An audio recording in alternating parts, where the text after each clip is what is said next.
Very good.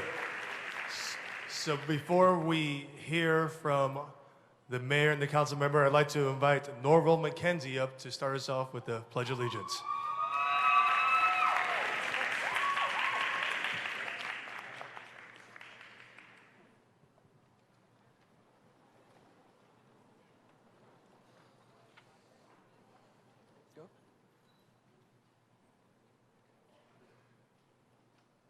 I pledge allegiance to the flag of the United States of America and to the republic for which it stands, one nation, under God, indivisible, with liberty and justice for all.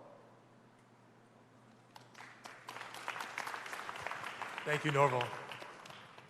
So before we hear from the council member, I'd like to acknowledge some folks in the crowd. We have representatives from Assemblymember Alicia Hyman's office, representatives from Borough President Melinda Katz's office, and representative from Senator James Sanders' office, along with District Leader Archie Spigner and District Leader Jackie Boyce. So with that, I'd like to turn it over to your council member, Donovan Richards. Well, thank you.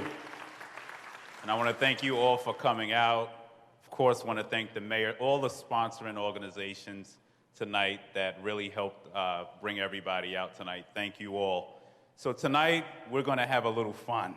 And I want to thank the mayor for being so not only receptive, but engaged with the issues that have long affected our community.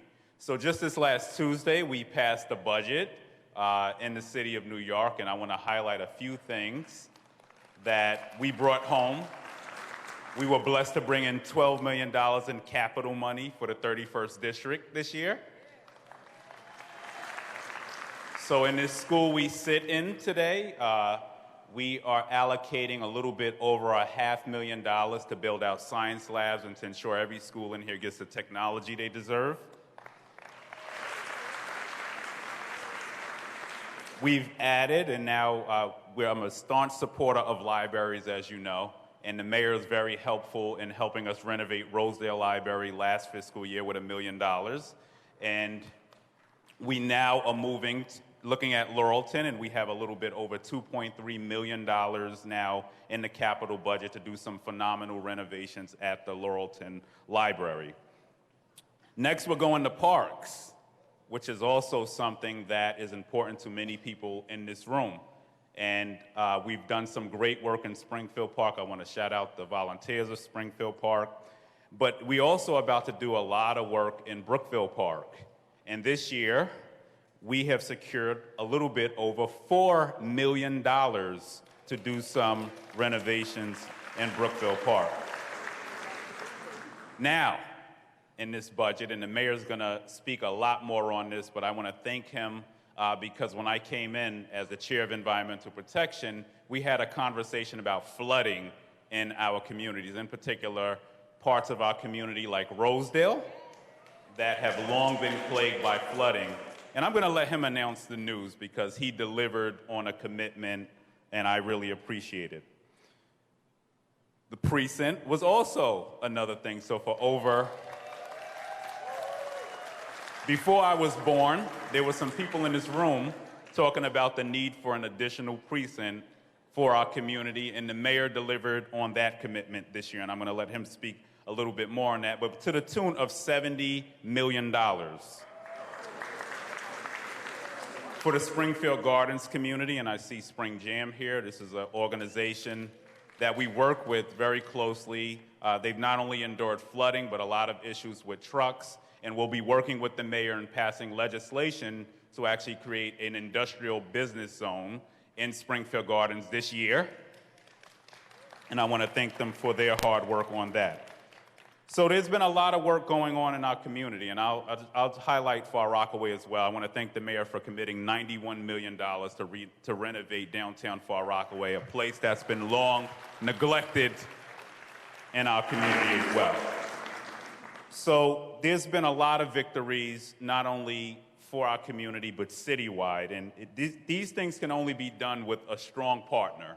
And as a council member, it's a luxury and a blessing to be able to work with an administration that actually gets that there are boroughs outside of Manhattan that Queens actually exists.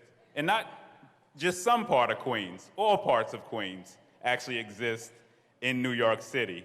And this mayor has really worked closely to fill the need and the gaps that we've had for a long time. For instance, we just passed a budget now where 60,000 of our young people will be able to now have access to summer youth jobs. And that was $100 million. We could not have done that without the relationship we have with the mayor. We also baselined $43 million. We convinced him. We pulled his leg to baseline $43 million in the budget to make sure that our libraries stay open 6 days a week forever.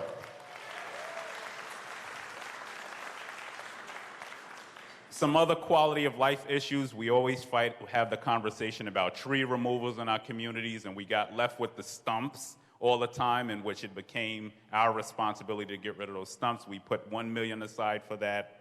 And then lastly, one of the biggest issues that we've faced in this city for a long time is the affordable housing crisis. This city has become more unaffordable for everyone. Whether you're paying a mortgage, whether you are paying rent, it has become unaffordable. And just this year, as the chair of zoning and land use, I worked very closely with the mayor, and we passed legislation that now mandates any developers who are rezoning areas to now build affordable housing in their units, in their buildings. And that is important for us because there's been a huge need for senior housing in this community. It's been a real need for affordable housing for working young professionals who we're losing to other boroughs. We want to keep that homegrown talent right here in Southeast Queens, and we're going to do that based on that legislation. So with that being said, I want to introduce someone who does not just talk the talk, but actually walks the walk. And he's my friend and your friend, and is a true friend of Southeast Queens. And I say that in all honesty because I've been through a few mayors now, and we've never had a mayor that has been so responsive to the needs of our community. How many of you are driving on paved roads in this community now? How many of you seeing traffic signals where you did not see them historically now? So that is because this administration takes our quality of life very seriously, and I want to thank the mayor for his commitment, and now introduce to you none other than my good friend and our good friend, Mayor Bill de Blasio, the tallest man in politics. Thank you very much. Thank you, everyone. Thank you. It is a joy to be with you, and I really want to thank, first of all, I'm going to talk about a couple of dignitaries right here, but I want to thank everyone. If you're in this room tonight, it's because you care deeply about your community, and you are here because you want to see better things happen for the community. And what all communities need is people who act as stakeholders and want to make that difference and keep our feet to the fire and raise the demands that make a change. A lot of the things the councilman talked about came from community demands that finally got heard. No better example than the new precinct. People fought for decades for that. And by the way, anyone in this room who worked for those years and years to get a new precinct, thank you for fighting that fight and winning that fight. I'm going to talk about Donovan Richards, but I have to first, in the vein of age before beauty, I got to point to my friend Archie Spigner and say thank you very much, one of the great leaders of the Democratic Party in this borough and in this city. Donovan is being modest. There is such thing as a modest politician. I will attest to the fact that when he talked about the changes we've made on affordable housing, he only gave you a small sense of the role he played. There's no way we would have achieved fundamental change to create much more affordable housing in the city. We literally would not have achieved it without Donovan Richards. I can tell you that for a fact. And what it means, we have a plan for affordable housing for 500,000 New Yorkers. 500,000 people is the largest affordable housing plan in the history of this city. And one of the ways that we knew we could achieve it is if we could put a requirement on landlords and developers that whenever there was major new development that was authorized by the city, they were required to create affordable housing. This is a departure from everything we had known before. And by the way, no big city in America has this rule. New York City is the only one that now requires developers to include affordable housing in major development, and give a lot of credit for that to Donovan Richards. And we thank you for your leadership. He is also one of the most persistent of the 51 members of the City Council. He is very good at telling me what the community needs. He mentioned a new precinct only a few hundred times in his first year in office. So, Councilman, thank you for all you do. Thank you for organizing this great meeting tonight. Just other quick thank yous. The young man who led us in the Pledge of Allegiance, Norval McKenzie, thank you. You are inspiring to see a good young man leading us. I want to caution Norval, never be better dressed than the other people at the meeting. So he'll learn that lesson tonight. And the members of my administration, so I'm not going to name them all because there are many great leaders of our police force and of so many of the key agencies of this city government. Now, whenever I do a town hall meeting, I say, you have collected here in front of you a huge quantity of the leaders of this city government, the people who actually make the decisions that have a huge impact on your everyday life are sitting right here. They are dedicated public servants. They are wonderful people. They are very, very hardworking. But I always say at the town hall meeting that after we finish the formal meeting, that you have a chance to walk up to the Department of Sanitation Commissioner or Transportation Commissioner or many other leaders of this city. You can walk right up to them, raise your concerns, follow up on issues that came up in the meeting, and they are happy to talk to you. In fact, they have nowhere else to be tonight, so they will be here all night as long as you need them. And they're happy to do it. There we go. When you sign up for a town hall meeting, you sign up for the whole thing. Now, I'm going to do a couple of things very quickly, and then we're going to go into everyone getting their chance, as many people as possible, to raise their concerns and questions. Let me just say some very important things about the city. When I ran for this office, I said very simply, we needed a safer city and a fairer city. And if you think back to 2013, there are many, many voices in this city that said you have to choose one or the other. If you want respect for the people of all communities, and particularly the young people of all communities, you can have that, but you won't have safety. If you want safety, you have to have a broken policy of stop and frisk. We said no. We could drive down crime and end that broken policy and change it for the better. I want you to know now that just this year so far compared to last year, murders are down almost 10% in New York City. Shootings are down almost 19% compared to last year. And gun arrests are up 20% compared to last year. And thank you to all the men and women of the NYPD, all the leaders here, and all the people who do that great work. And one other fact that doesn't get enough attention, but I want to focus on it. Right now, New York City is doing some things economically that we've never done before. And we want to make sure that opportunity reaches everyone. So we now have almost 4.3 million jobs in New York City. It is the most jobs in the history of New York City. And it used to be, Donovan referenced the fact that too much of the city government used to focus only on Manhattan and not on the rest of us, and I'm saying that as a proud Brooklynite. But we now have fostered a new approach to economic development that actually spreads the jobs all around. So as that job growth has continued, in the year 2015 alone, we added 20,500 jobs in Queens for the people of Queens, and we're proud of that fact. All right, very quickly about this larger community. Donovan mentioned the flooding problem. Well, as I said, I'm from Brooklyn, and at first I didn't know about the problem, and then a lot of good leaders in this community literally took me to people's homes and showed me how bad it was and how long it had been going on.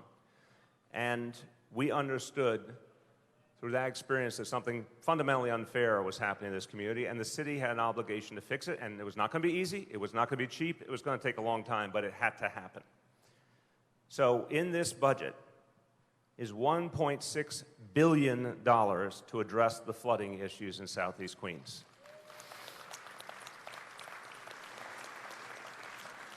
$1.6 billion with a B, and that is a lot of money that will make a huge impact on the quality of life in this community. Upgrading of sewers in Springfield Gardens has already happened. Flooding prevention at the Brookville Triangle will start next year. So real work is being done already, and you'll be seeing a lot of it. I mentioned also that, and I want to do actually one other point that's so important in terms of homeowners in the community, and I am a homeowner myself in Brooklyn. A lot of people have raised the concern to me about their water bills and how big they are. It's a real issue, and I experience it myself. And I've said it's one thing to pay for water. We have the best, really some of the best water in the whole country, and we should, as all stakeholders in the city, we should pay our fair share to have great water and have it be reliable. But it used to be for years and years, we were also paying more than just for water. There was a hidden tax in that water bill. You were putting money in that was not for water, it was going for other uses, and we weren't even told about it. I used to be public advocate of the city, and I started working on the issue now.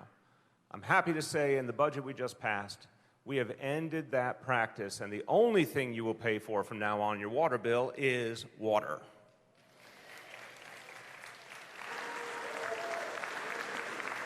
And for homeowners here tonight, and in fact for 660,000 homeowners in New York City, you will be getting a $183 credit this summer to show that we stopped that practice and we're giving something back to you. And finally, just one more point on public safety from a local perspective. The fight, as I said, for the precinct went on for a long, long time. And we were very proud to announce it. Now, we need the community's help working with the councilman, working with NYPD to figure out the right location. And we've made some progress.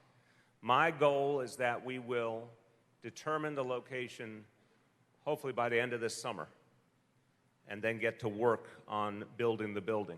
And we're certainly, when it's built, going to provide the staffing.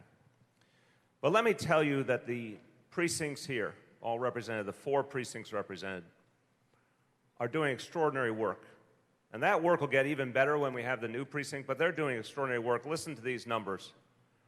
In the 100th precinct and the 105, 0 murders year to date. Not a single murder in either one of those precincts year to date.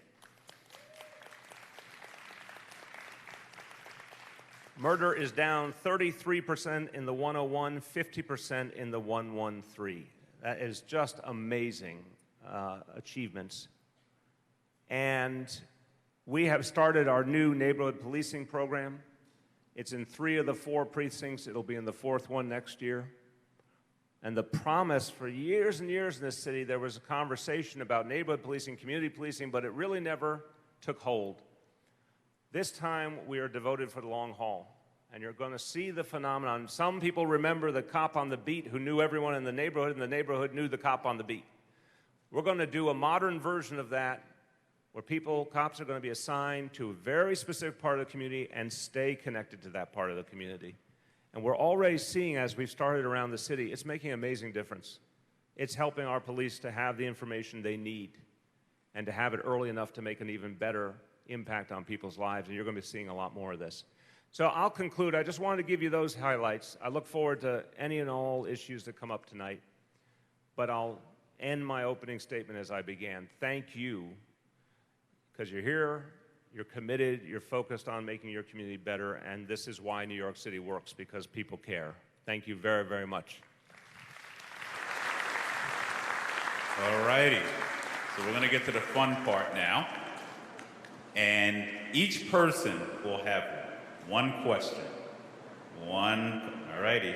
I know a lot of you. One question. And I ask you to truly be as concise and straight to the point as you can be. How many questions does each person get? One question. Oh, wow, okay. Unless the mayor says two. But one question, because we want to try to get to everyone tonight. In all honesty, we want to try to get as many questions as possible, and we have just about every department here tonight. So be fair to your neighbor. Let me put it that way. All righty, so we're going to start. We're going to open this up, and I'm going to be tough. All righty, I'm really going to hold you to one question. All righty. All right, so we're going to go. All right, do I see hands? No one has questions? All righty, I'm going to go here first.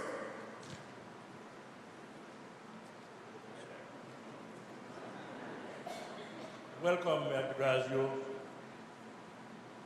We support you and we appreciate you.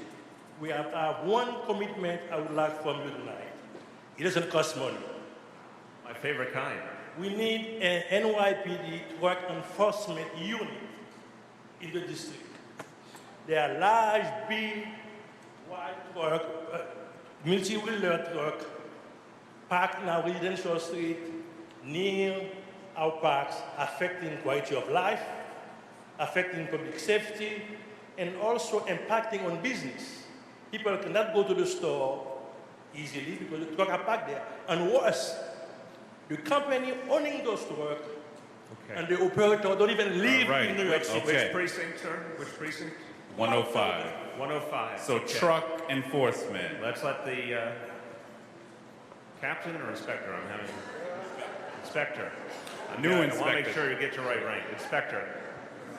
Yes, ever since I took over the 105 on March 1st, that's been a complaint in every community of the 105 precinct. I can tell you up to right now, we're up 58% in truck enforcement summonses. We also did a heavy-duty tow operation on April 14th. We had 10 booted trucks, and we had 6 trucks towed. We also were able to jump ahead of the line, I'm sorry guys. But we have another heavy-duty tow operation coming June 24th. So we're very much on top of it. We can always do better, and we will do better. Very fine answer. Thank you. Thank you, Inspector. All righty. Gonna go here.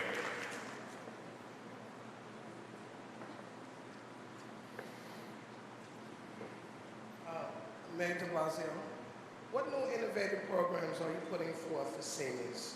Please know they are truly the forgotten people and they are truly not respected, especially in New York.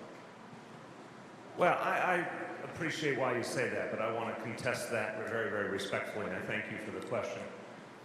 First of all, as the councilman said, the work we've been doing on affordable housing is going to change a lot of how we create affordable housing in the city, both in terms of quantity, but also our ability to pinpoint affordable housing for seniors.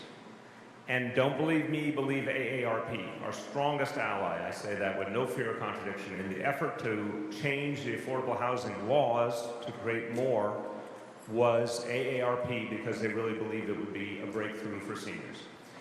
We're doing a lot to support our senior centers, but not just in the traditional ways, in terms of a lot of the things that seniors need more and more help with: case management, mental health services, a whole host of things that mean it's not just recreation, but a much fuller opportunity to serve seniors. And look, a lot of things we do because we think it's morally right to do in general. For example, disability access for taxis and other parts of our city helps a lot of seniors at the same time. So I think those are all part of how we address the needs of seniors. Seniors are a growing population in the city, as you may know, and we are very, very committed to doing more.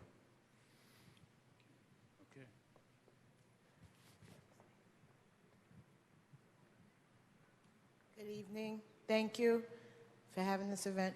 Mayor, I would like to ask you, are you going to be giving out book bags to the public schools this year, a book bag program? We had it last year, and it was only available for temporary housing children. Can you make book bags available for all the children?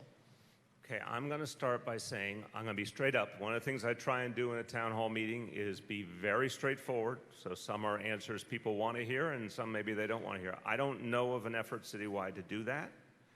We have Deputy Chancellor Rose here, and she'll tell me if I'm wrong, but I know we have tried, as you said, to help kids in temporary housing, but I don't think we're doing it citywide. Do you know something I don't know? Or In August of this year, we will partner with the Parks Department again. Last year, we gave out, I believe, 300 bags, and we'll be doing that again this year as well. And just to dignify the question, huge, extensive list of priorities that we have in terms of education.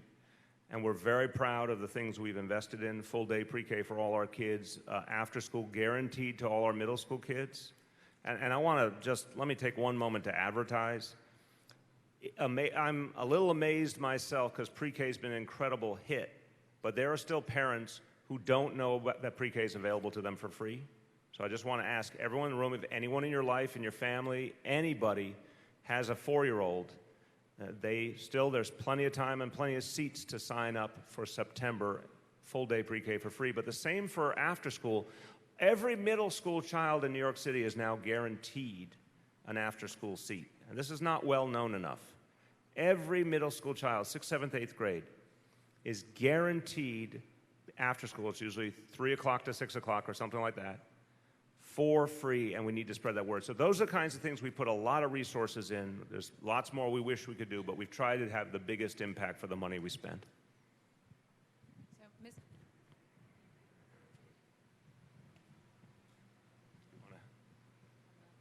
Deputy Chancellor Rose, do you have something to add? Hello? There we go. Okay, just to add, the questioner is absolutely correct. We do have a program. We work very closely with Operation Backpack and with the Department of Homeless Services to provide backpacks of books and things for our families who are in shelters. Unfortunately, even with the size of this program, and there's tremendous corporate support and corporate sponsorship to help supply materials for this program, we don't have enough for meet every family's needs, but so we do focus on the families in shelter. I just want to give a plug, Mayor, for Universal Infant Care. As a new father, it would be great if I could get some free daycare for my son. Just a plug. All righty, we're going to go here. And I'm going to make my way around several times, so if I miss you. Good evening, Mayor. It's nice to be here with you this evening. Okay. Something that has not been addressed this evening, I haven't heard anyone say anything about it. The 105 precinct is very good, the satellite, and both the Queens Village site, which is the main one. But I want to know the number of children who are committing suicide in this community. It's widespread. How is it? A lot of them are, weapon of choice is a gun, and it's very prominent. I have 2 grandchildren, and it is a serious situation. Yep. I haven't heard anyone address it, and especially after the Orlando incident, but we do have children committing suicides in these neighborhoods. Look, I'm not one to sugarcoat some of the challenges that we're facing. We do have some children. It's a fundamental tragedy, and I say that as a parent. When we lose a child to suicide, we have a lot of children, unfortunately, who are being caught up in the opioid epidemic, which we're trying to put a lot more resources into addressing.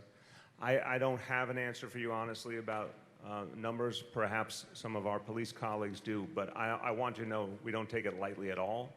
We are trying, and this is what my wife is focused on, we're trying to get mental health services to our young people early. Because when something like that happens, it's not something that just happened right before a tragedy. It was developing for a long time. When you look at some of these horrible incidents around the country, when you then hear the backstory of the young people involved, it was going on for years and years, and lots of people knew about it, and we've got to break the stigma. This is what Shirlane talks about all the time, breaking the stigma so that family members feel very comfortable getting mental health support, and we, the city, have to make it a lot easier. And in October, my wife will unveil a very important new approach called NYC Support, which will mean that you could call, or anyone could call, about a young person in trouble who needs mental health support, and they get not only just referred someplace, but then they have a professional who sticks with them through the process to make sure they get the appointments and the help they need. And in all of our community schools, there's now 130 community schools around the city, there's a mental health professional in every one of those schools helping our young people. So I think that is the way that we stem the tide of this very tragic situation. And I'll just add to that for a second, because the city council in itself funds initiative around suicide prevention. So for instance, the hotline, there's been a lot of programming we're funding, even within this school, I believe last year. And not just that, conflict mediation period is something that we're focused on. And I know we took advantage of a programming in particular in this school last year around that as well, and we'll be doing it again this year. So we are focused on that. Bullying, all of these particular things are initiatives that the council puts millions of dollars in which we've just done recently, just this past Tuesday. So there is definitely a focus on that. Mr. Mayor, if I could just add to that answer about what we're doing for kids. Where are we looking? Oh, sorry. Go ahead. Sorry. There we go. Introduce yourself. I'm Dr. Barbeau. I'm the first deputy commissioner at the health department. In addition to what the mayor mentioned with regards to what we're doing in Thrive NYC, through the mayor's efforts in adding money to the budget, we have hired 100 mental health consultants that are available to schools throughout the city to help bring together resources that are available in communities, bringing them into schools. In addition, we're putting a huge effort into teaching mental health first aid because we should all be as familiar with mental health first aid as we are with CPR. And in addition, we are increasing the number of school-based mental health clinics to provide direct services to children in schools. And Oxiris, what the number of folks who are going to get mental health first aid citywide? You remember that number overall? It's a big number, I know that. It's thousands. Hundreds of thousands, yeah. actually. So this is important, I just mentioned it to the councilman. We want, people think about first aid, they think of the physical version, CPR and all that. There is a mental health version of that where you identify warning signs and you know what to do to help get people some immediate support. We're providing that ultimately to hundreds of thousands of New Yorkers for free, and that's another initiative we'll be working with the councilman on. All righty, I'm going to go over here. All righty, I see you, sir.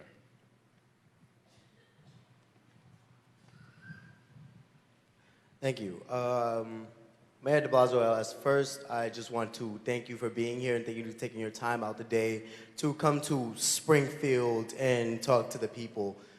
My question is, as a student, I am not your average student, but my statistics, my grades, yes, they may be rather average, but the things I do outside of school are not average. I'm volunteering my time in Project 25 and things like that that help give back to the community. But the question for me is, since I'm an average student on paper, I won't be able to get into a college for a scholarship or a half-paid scholarship because they don't want the statistic lower numbers in their college. They want the higher numbers to put up the stats in their college. So what I'm asking is, what are you going to do in college support, like financially, for the average student?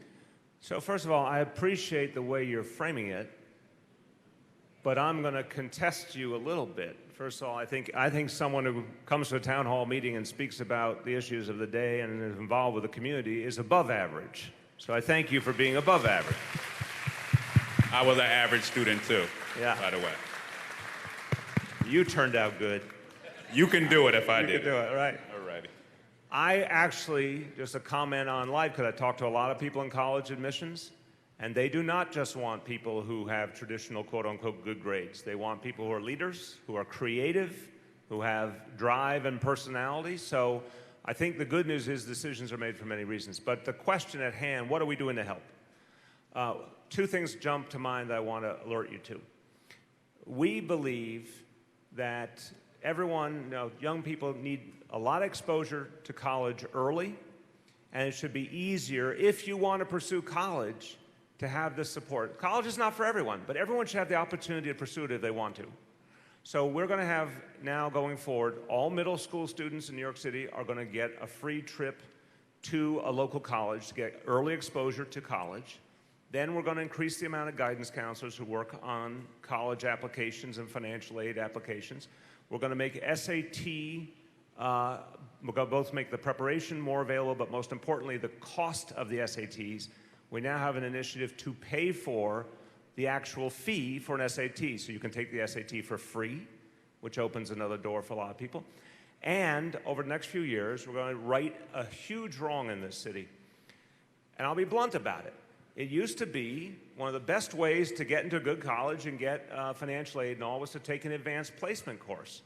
But if you looked at where the advanced placement courses were given, it was in high schools that were in higher income communities and whiter communities. That's just a fact. And that's not right.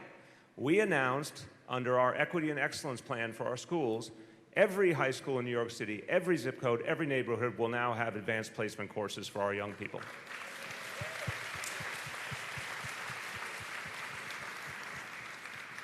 All righty, and you should touch base with our office. There actually is a council scholarship initiative, and I don't believe we discriminate based on how high your GPA is or if you're an average student. So you can touch base with my office after. Okay, I'm gonna go to Mr. Beetham.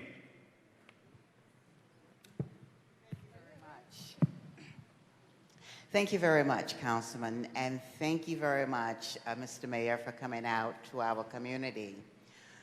Firstly, I would like to thank you for remembering us in the 2017 budget by allocating the $70 million for the new 116th precinct, which we believe will greatly enhance the safety and quality of life in our communities. Thank you. And thank you for spearheading it. This is the head of the 116th Precinct Task Force. Congratulations to you. So she's been fighting for this before I was born, even though she's younger than me. That's right. All right. Now, my question, in the Laurelton community, we have 9 green spaces, we call them malls, that are in need of curbing. And what we're asking of you tonight, if we could possibly get a commitment from you of $10 million for curbing and the completion of the Merrick Boulevard median beautification project. Now, the reason we are asking for that amount of money, I'm somewhat familiar with the city works. I worked as a district manager for a council person for 10 years, and I also serve on the community board. So I hope we are asking for enough to do those malls. I have to. She's speaking my language. That's right. Well, I want to give you $10 million. You heard that number, right? I heard it. No less than 10 million, she said, by the way. I'm responding my own way. I give you audacity points that we are applauding your $70 million victory, and the smoke is just clearing from it. Now you're asking for $10 million more. That's very. You must be from New York City. So we just finished the budget. We're starting a whole new year. I'm going to take that as a nomination. We will look at that for sure. The councilman has raised the issue of the curbing. We raised it with the DOT Commissioner Polly Trottenberg here. So this will get some very serious consideration. I'm not going to give you a guarantee tonight because it's a new budget coming up, but you have gotten your point across very effectively. Thank you. Very sharp question. Those are the type of questions the council member likes, by the way. Ms. Cherie Brooks. Mr. Mayor, good evening. Good evening, council member. Judge Buggs from Queens Supreme Court, where I serve as an acting Supreme Court justice. First and foremost, I'd like to say that you've done well from our days at NYU. We were classmates. When you ran for student government. We were classmates. He's you done did well. You He's did done well. Judge is an even better title. Thank you. May I say that may also say that you've cleaned up well. Thank you. I want to say you know too much. All right. I want to say get to the question now. I just want to have you expound a little bit on the initiative that you had with regard to the minor crimes in the city. As one who presides occasionally over criminal court arraignments, I've seen things come before me, like, for example, the return on a warrant on a summons for somebody who had over the legal number of striped bass. And yes, so striped bass Big problem in the criminal city. court. So I just wanted you to expound upon your initiative. Yes, I appreciate the question very much, Judge. And I'm going to give credit to the City Council in this process. But I think it's a great opportunity also to dispel some misunderstanding which has been visible from time to time in our tabloid newspapers on this topic. Everything we've done in the last 2 years to address summons-related issues has been done with the NYPD, shoulder to shoulder. And it began a year or more ago when we announced that we were going to stop doing arrests for the lowest level of marijuana possessions. We were not going to arrest, we were going to summons for that, because we had a lot of young people in particular who were ending up in the criminal justice system for a very minor infraction. It was not fair to them, it was going to have a negative impact on their future, and it was certainly not fair to the functioning of the criminal justice system for everyone else to have these small infractions taking up all that time and energy. More recently, the council voted legislation which I was honored to sign, giving our police the option of a civil summons in addition to all the other tools they have now, including criminal charges and arrest, in things like drinking from an open container. The point of all of this is to rationalize the situation. And Commissioner Bratton has spoken very, very powerfully on this point. And I don't think there's any finer police leader anywhere in the country. He said, we want officers to have the opportunity to use the tool that's right. And we don't want to put a lot of energy into a very low-level infraction. We can achieve that same impact because it's illegal with the summons. But let's focus our time and energy on the serious crime. And let's use arrest when we need to use arrest. And he has pointed out the quote-unquote peace dividend, that crime has continued to go down while the number of arrests overall is going down at the same time, which means our police are able to put even more time and energy into more violent and serious crime. It's a beautiful, virtuous circle that allows us to get to the things that matter most. So that's what we're pursuing. I'm going to be clearer. Wow. I'm going to be clearer than even the mayor is on this. But historically, it has been very unfair for black youth in particular who might have jumped a turnstile when they were 16, and now they're 25, and they had a warrant issued out for their arrest because they obviously didn't go to court. It's based on the color of our skin and geography, we should not pay the penalty from our past. And that's what was happening in the case. And this is why we reformed, we did this criminal justice reform, because too many times our young people of color in particular, and in other areas, a prime example is the Rockaways, where there are more visitors to the beach on the western end of the Rockaways than the eastern end of the Rockaways, which is predominantly the part that's people of color. And there are more open containers happening on the other side, but yet the summonses reflect probably 90% of my district. So that's what we did. We are leveling the playing field to make sure that our young people who may have done something, we all did something crazy when we were young, but based on the color of our skin, it shouldn't be a life sentence. All righty, we're gonna go, oh, there's public back here. Okay, I didn't see you. Okay, I'm gonna go here.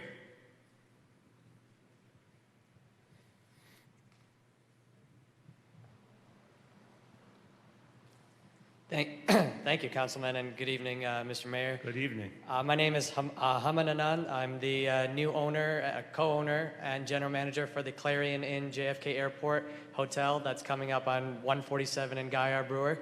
And as a new business owner in the area, I would like to know what your plans are to enhance and improve the business district around the JFK Airport area. Well, I'm going to start, and then I know the councilman may have something to say, and our Small Business Services Commissioner, Greg Bishop, our President of the Economic Development Corporation, Maria Torres Springer. Look, we believe, first of all, the best thing we can do for business is to continue the great progress on reducing crime. We think a great thing we can do for business is continue to do improvements in our schools so you have a better workforce. But we also believe in business improvement districts, and we think they can make a very positive impact. So let me have the Commissioner and the President speak to some of the specific initiatives. We are creating a Springfield Gardens industrial zone that we hope you pay into, by the way, because we also had a lot of the industrial area pay into that. And what that is going to do is give extra services to the Springfield Gardens commitment. So all the things we mentioned, truck enforcement, which is a huge issue, and we've been working with Spring Jam Block Association. We will be signing legislation soon on it, actually, to create the bid.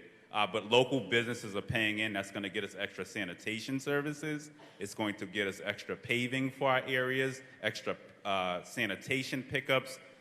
So you're in an area that the industrial business zone actually encounters, and they will be obviously leading the way. I hope I didn't steal your thunder in doing that, but we encourage you, as many of your neighbors, to also pay into that fund, which is going back to the local community.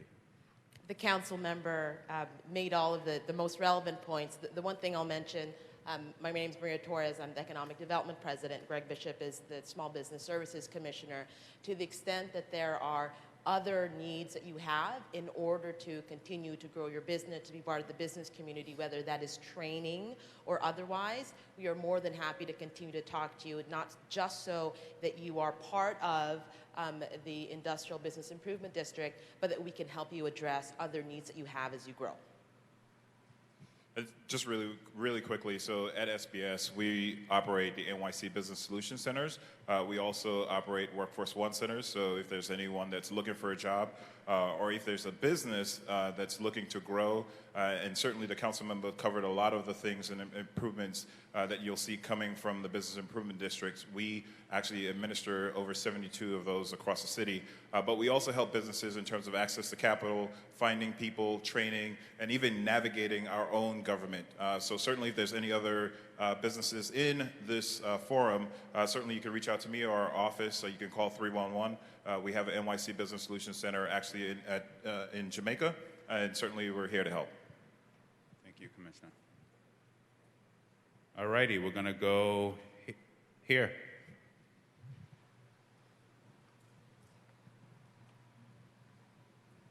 Good evening. This question is for the commanding officer of the 113th Precinct, or a representative. Hi. I'm a Rochdale resident, and I exercise and walk around the perimeter of Rochdale every day. And lately, the police vehicles have been parking parallel to the street, which leaves a little space for people to walk through on the sidewalks, and that includes parents with baby carriages and motorized wheelchairs. I've seen on numerous occasions how they had to go into the street to pass by. We have brought this up at the meetings, the monthly meetings, and it would be relieved for a couple of days, then it'd be back to the same with the parallel parking and blocking the sidewalk. So how can we resolve that? Good evening, Frederick Grover, Commanding Officer of the 113th Precinct. I'm specifically familiar with what you're speaking about. It's the first time since I've been there that someone's vocally told me about it. What we're dealing there in the 113th Precinct is obviously space restrictions. Recently, I know Mr. Mayor spoke about the neighborhood-based patrol program, which allowed us to get many more police cars and more officers to the precinct, which has created, we're kind of congested in the area. So parking is at a premium. What we've done is we've reconfigured the cars on Baisley in order to give us some more parking space so we can get more cars into that area. I'll certainly go back. I'm going to revisit and take a look at the layout that we have and see if we can't be more efficient. But there usually is space on Baisley on the sidewalk. There's the brick wall there. You know that I'm talking about?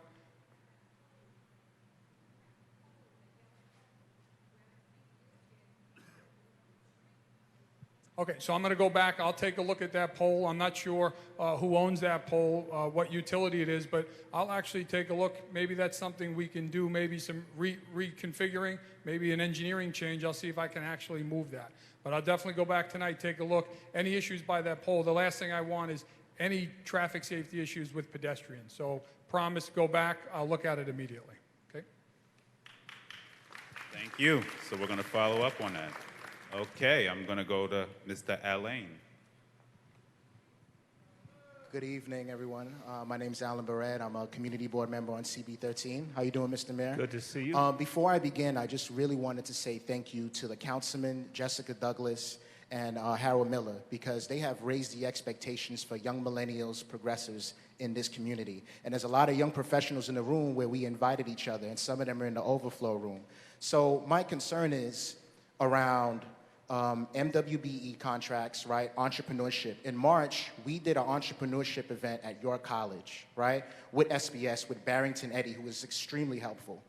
The response was unbelievable, right? Just like I said, our councilman has raised the expectations for us. What we need as young millennials is we need access to more resources, how to fill out MWBE certifications, because to be honest, for us to save our community, we need to have access to those things. And I just want to say to everybody in here, all the elders, right? You can't insult the same people you want to inspire that will somehow or some way inherit this community. We need to work together, right? And more young professionals. And I'm suggesting that we have a millennial town hall. Thank you. I like it. I like it a lot. So I appreciate, before we turn to Greg, I appreciate your point, your last point especially. I think it's very important. I have 2 millennials in my household. They are very strong-willed, that we respect the fact that we are turning over this whole city to another generation soon, and we need that generation to be strong. So I appreciate what you're doing and what you're saying. In terms of our MWB efforts, we had 20 years in this city before I took office where there were a lot of lost opportunities. There was a lot of opportunity to do something different and to use MWBE initiatives to really create a citywide uplift, and that was squandered. And we believe that if we can empower minority and women-owned businesses all over the city, we will get neighborhood residents hired, and it will start to really change things. It's one of the best ways we fight income inequality, too. Certification, you're exactly right, is the key. Greg will tell you the amazing numbers that he and the folks at Small Business Services have achieved. I will tell you that in the last year, we did $1.6 billion in contracts for minority and women-owned businesses. And over the 10 years ahead, we will do $16 billion minimum in those contracts. And we are proud of that. Greg. Thank you, Mr. Mayor, and thank you for that question. So for those who don't know, this is the MWB program, so the Minority and Women-Owned Business Program. SBS is responsible for certifying those businesses. We offer hands-on help, not only through our NYC Business Solutions Center. So Barrington, who the gentleman represents, he is the center director for Queens. If you have a business, we simply ask for a couple documentation that if you're running your business well, you should be able to have really quickly. But if not, we will sit down with you. We will walk you through the application process, either at the NYC Business Solutions Center, or if you go to nyc.gov/get certified, you could sign up for one of our courses where we will actually walk through the entire application and explain to you exactly what documentation you need. So the short of it is that there's plenty of one-on-one assistance to help you. We have over 4,400 businesses certified. We need more because the mayor is constantly pushing all the commissioners to actually do more and innovate way in terms of increasing utilization to MWBs. So we are really looking for entrepreneurs just like you to get certified.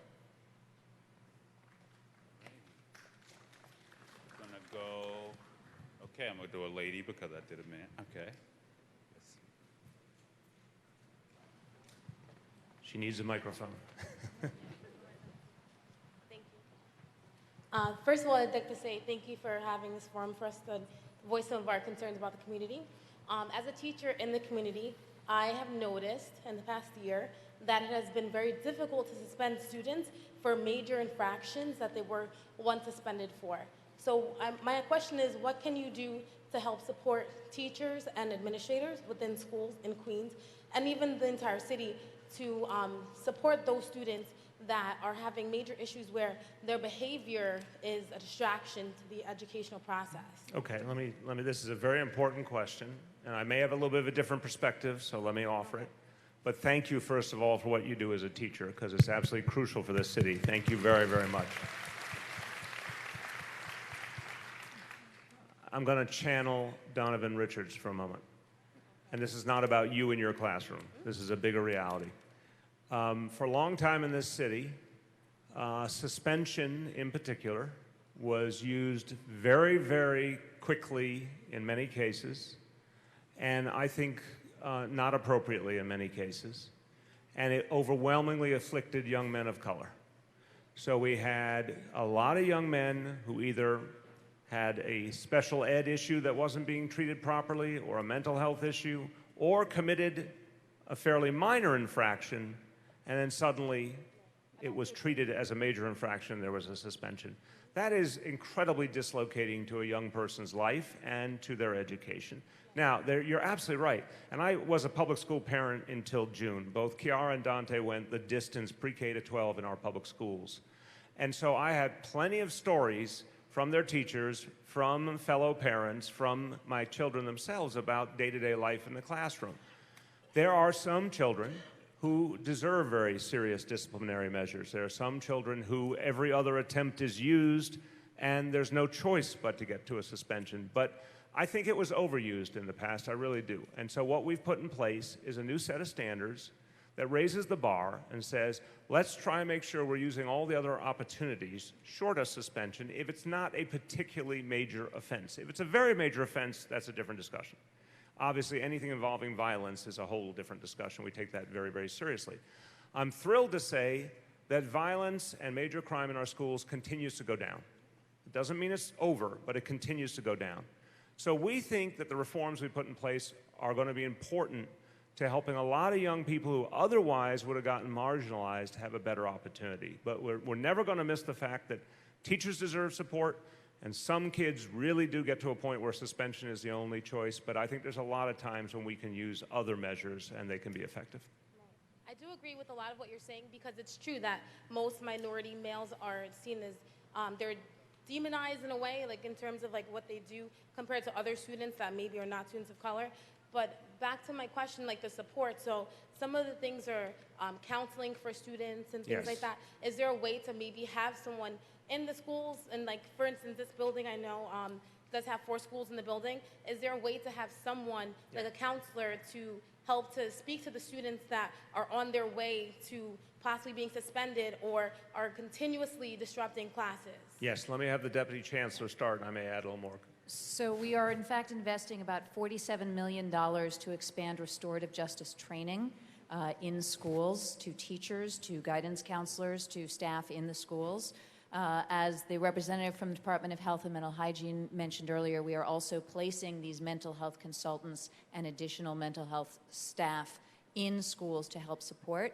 And if you in particular are interested in getting some training on crisis intervention and de-escalation, why don't you let's exchange cards after this. We can arrange for something. The Borough Field Support Center has a great deal of training on these kinds of skills. And just to finish, so yes, there's going to be different initiatives, including more guidance counselors, the work that the Deputy Chancellor talked about, but also getting back to my wife's initiative on mental health.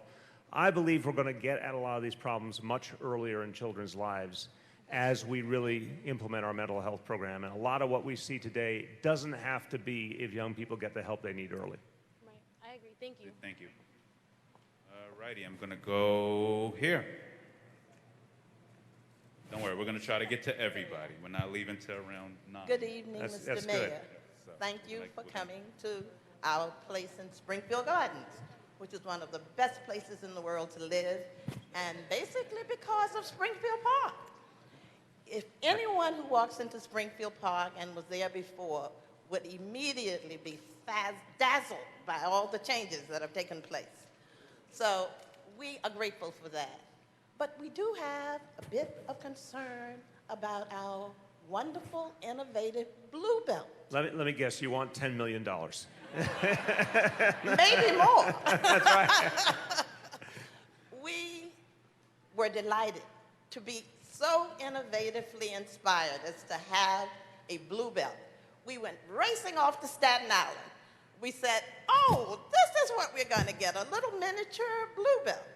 And we got a wonderful miniature, not of Staten Island, but Blue Belt. It's beginning to show neglect around the edges.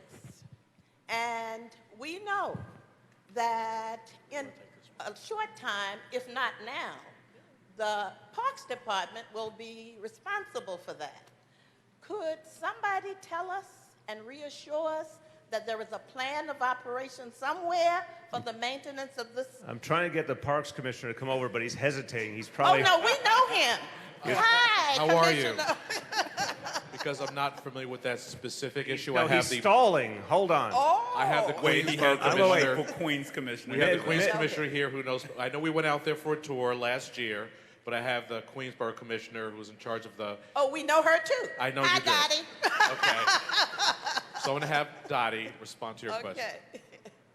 Thank you. I have to say, we do, Parks works very closely with the DEP, and it's actually their project. They've been working with us to do the Blue Belt, which will help your community in terms of the water and the flooding. We will make a commitment to you and to the Friends of Springfield. We will work very closely to take care of the rough edges that you're speaking about. I would welcome the opportunity to come out and see firsthand exactly the spots that you're speaking about, but we will make a commitment from Parks to do I that. brought you some pictures just in case you don't make it. You were ready. And I'll come out with the commissioner as You well. were so you'll ready have- for this meeting. You'll have two Exhibit commissioners A. come out. All righty, I'm going to go to Mr. Archie Spigner. Otherwise, I'll be in trouble. You see, he's the Dean of Southeast Queens, so I have to pay homage. Thank you. Oh, thank you, Donovan. Thank you, Your Honor. My question is, I read with great interest a ferry being considered for public transportation, and I see that the trolleys being introduced and other changes being made in transportation measures. In Southeast Queens, we have an informal system of vans, minibuses, limousines, trolleys, you name it. You know, we got it in Southeast. Can we have a comprehensive study, of the transportation needs of Southeast Queens so that we can see where we have to go? Thank you. Thank you very for much. your good job. And you got a great bunch of commissioners. They respond. Thank you very much, Archie. And Archie's seen many administrations, so if he gives you that compliment, he knows what he's talking about. That's correct. You know? While Polly Trottenberg thinks about the right way to answer that question, because I am not an expert on how we do transportation studies, but I'll say to the bigger point, and Polly's been a great leader in this, we believe there are many tools we have to improve transportation around the city. But I'm going to start with a radical notion, which is one of the things I talked about in 2013. There are 5 boroughs in the city, and when we invest in transportation, we have to reach all 5 boroughs. And so we have select bus service, we have City Bike, we have our new Brooklyn-Queens connector that we have proposed and are starting to work on, light rail system, and we have the citywide ferry system, which is the first time in decades and decades there will be a citywide ferry system in New York City. And one of the great beneficiaries in all of the city will be the Rockaways, because there will be ferry service year-round for the price of a MetroCard, same fare, and it will link to all the other boroughs, and we're going to have a shuttle bus service in the Rockaways to help get people to the ferry stop. So this is an example of the kind of investments we need in parts of the 5 boroughs that didn't get enough of them before, and some of the key select bus service innovations that Polly will talk about. But in terms of, so why don't you speak to sort of some of the investments we made in Queens, and then what we would think about in terms of a potential of a transportation study or how you assess the situation in Southeast Queens? Look, there is no question that southeastern Queens is a part of the city that in some places is transit desert, some places are not well connected to the transit system, and we know as a result there's been a great rise in an informal transportation system with commuter vans and other things. And you certainly, working with the council members here, we have started to look at a lot of alternatives. Obviously, we're going to be putting in a ferry service. We've certainly been working. I actually have the privilege of serving as the city's representative on the MTA board. And the mayor and the council have put a very unprecedented commitment in the MTA's capital plan. And part of the discussion we've started to have with the MTA is how can they better serve parts of the city that are underserved with bus service, looking at things like City Ticket, which would be very important in this area. How can we expand the quality of service, the frequency of service, and lower the cost, for example, of Long Island Railroad service in this area? But the mayor's also right. We have done some piecemeal studies. I think it would be worth taking a look at how we could do a more comprehensive study. This is certainly a part of the city where I think there's a lot more we need to do to get better transportation connections. Maybe that's something we can work on with the council. I like Freedom Ticket, which would take us into the city, LIRR, for the cost of a Metro card. Wouldn't that be great? That's what Archie was saying. And you it's going to cost I was going to say, you want $10 million for it. You got it. You're not far off, though. All righty. Going to go here. Hold on for your mic. Good evening, Mayor. Good evening, Councilman. I live down the block from your hotel. I have been intimidated by those trucks for 26 years. I'm a homeowner. 18-wheelers are in my driveway. Sometimes they're on my sidewalk, and I can't even get out of my front gate if there was a fire. There's too much confrontation on that block with the trucks. There's no respect for the homeowners, none at all. 24/7, they're running, banging, doing deliveries, loud music from the workers in their cars. It's a living hell. And I've been complaining and complaining, and we are so forgotten. I am ready to sell my house. That's my personal business, but I'm not going to be run out of town. Something needs to be done. I pay my property taxes, and I've really had enough of this. I appreciate the question. I want you to know, and thank you for raising it. Excuse me, can I say one more thing? Please. They even split the utility pole. I had to call 311 because that was the accident waiting to happen. They could have burned my house down. Now, it's just on and on. It's so many things I could tell you, you would not believe it. You would have moved 26 years ago, maybe. Well, I don't take it lightly at all. I'll tell you, when I was a city council member, we had a huge problem in the district I represented of illegal trucks going off the route, disrupting residential areas. And the only thing that I believe works is consistent enforcement. They have to believe there's consequences. So which precinct are you in, do you know? 105. Okay, Inspector, show me something here. Okay. You know, I just spoke about the trucks. That was my first answer. But if we have a planned operation coming up on the 24th, we'll include your location, and we'll be very aggressive about it. So my community affairs officer is here. We'll take down a location, and you'll see results. And I'll be tweeting it out also, okay? No one should be parking in your driveway. How dare they? Okay, wait, we're going to get an upgrade now. We're doing an upgrade. So this is what we do at town hall meetings. Inspector, tell me your name again, ma'am. Deborah. Okay, Deborah. Deborah Nettleton. Okay. I'd like you to go to Ms. Nettleton's block at a time of her choosing and see for yourself, please. Oh, that's from 6 a.m. all the way till 10 at night. I mean a time when you're there. Okay. I want him to see. I'll be there. I'm trying to give you a bonus here. I'll be there. I want you to go for yourself, see for yourself, and then figure out with her what you can do to help. He can watch my security cameras. I have it. Thank you very much. All documented. Thank you. Thank you. Thank you for coming. so much. And it was good seeing you in Babies R Us Saturday, actually. Glad you came. All righty, Miss Ann English. Town hall meeting. Hold on one second, Ann. Thank you for this town hall meeting. Do you have an approximate time when the 116th precinct will be completed to serve our community? The reason I'm asking, I know the policemen do a wonderful job, but the 105 is way too big. They just can't handle it. It's too far away from everything. There was an accident on my corner last night, and it took a little better than 5 hours before police came.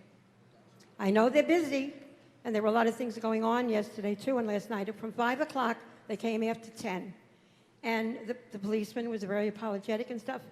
The ones who had the accident, they were calling 911. I called 911. I called the task force, and they said they couldn't do anything about it. So they had to wait there. And it wasn't his fault.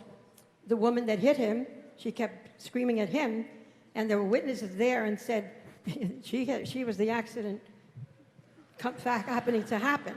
And he had nothing Ms. Ann to English. do with Okay, it. so we're going to let the mayor answer. No, I take this to heart because we don't want any situation where someone's waiting that long. The question is, how long will it take us to create the new precinct? As I said, we want to find a location by the end of this summer. We need community help in identifying the right location. Councilman's going to be very active in that process, working with NYPD. From that point on, we go straight into the process of building the new building. Now, I'm not going to lie to you and tell you that building a building in New York City is always a fast thing. I think we're talking about a couple of years before all is said and done. But in the meantime, and this is very, very important, not only is the NYPD doing a better and better job of addressing crime, which means every time they do that, they free up time and energy to go and deal with other issues. As we said, a lot less energy being put into minor offenses, more into more serious offenses and things where you need help.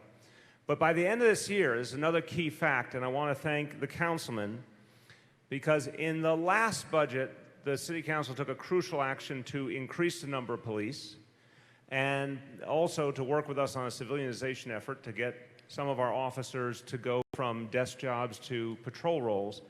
So by the end of this year, compared to the beginning of this year, we will have 2,000 more officers on patrol in this city. And that's going to make a huge difference, and you're going to see a lot better response time because of it. And I'll just add, and I want to thank the NYPD, in particular Chief Barrera. We were out on Friday looking at a potential location that I like personally, which is the Cross Island Plaza. So that's just my plug. So I'm hoping that as we move forward, that will be a location that is seriously considered by the mayor and the admin, because then we can have this done at least within a few years. All righty? All righty, so we're going to go here. Don't worry, we're going to keep going around. We're going to keep going around. Councilman, it is a pleasure to see you. You may be wondering what happened to me. I used to come out and support you on the street, and then I disappeared. Bad back. Simple as that, right? Mayor, it's good to see you in our community. You know, we haven't seen a mayor in this community for a number of years. Thank you. My name is Len Jones, and I have managed Mitchell-Lama properties in New York City for more than 45 years, right? Including Rochdale.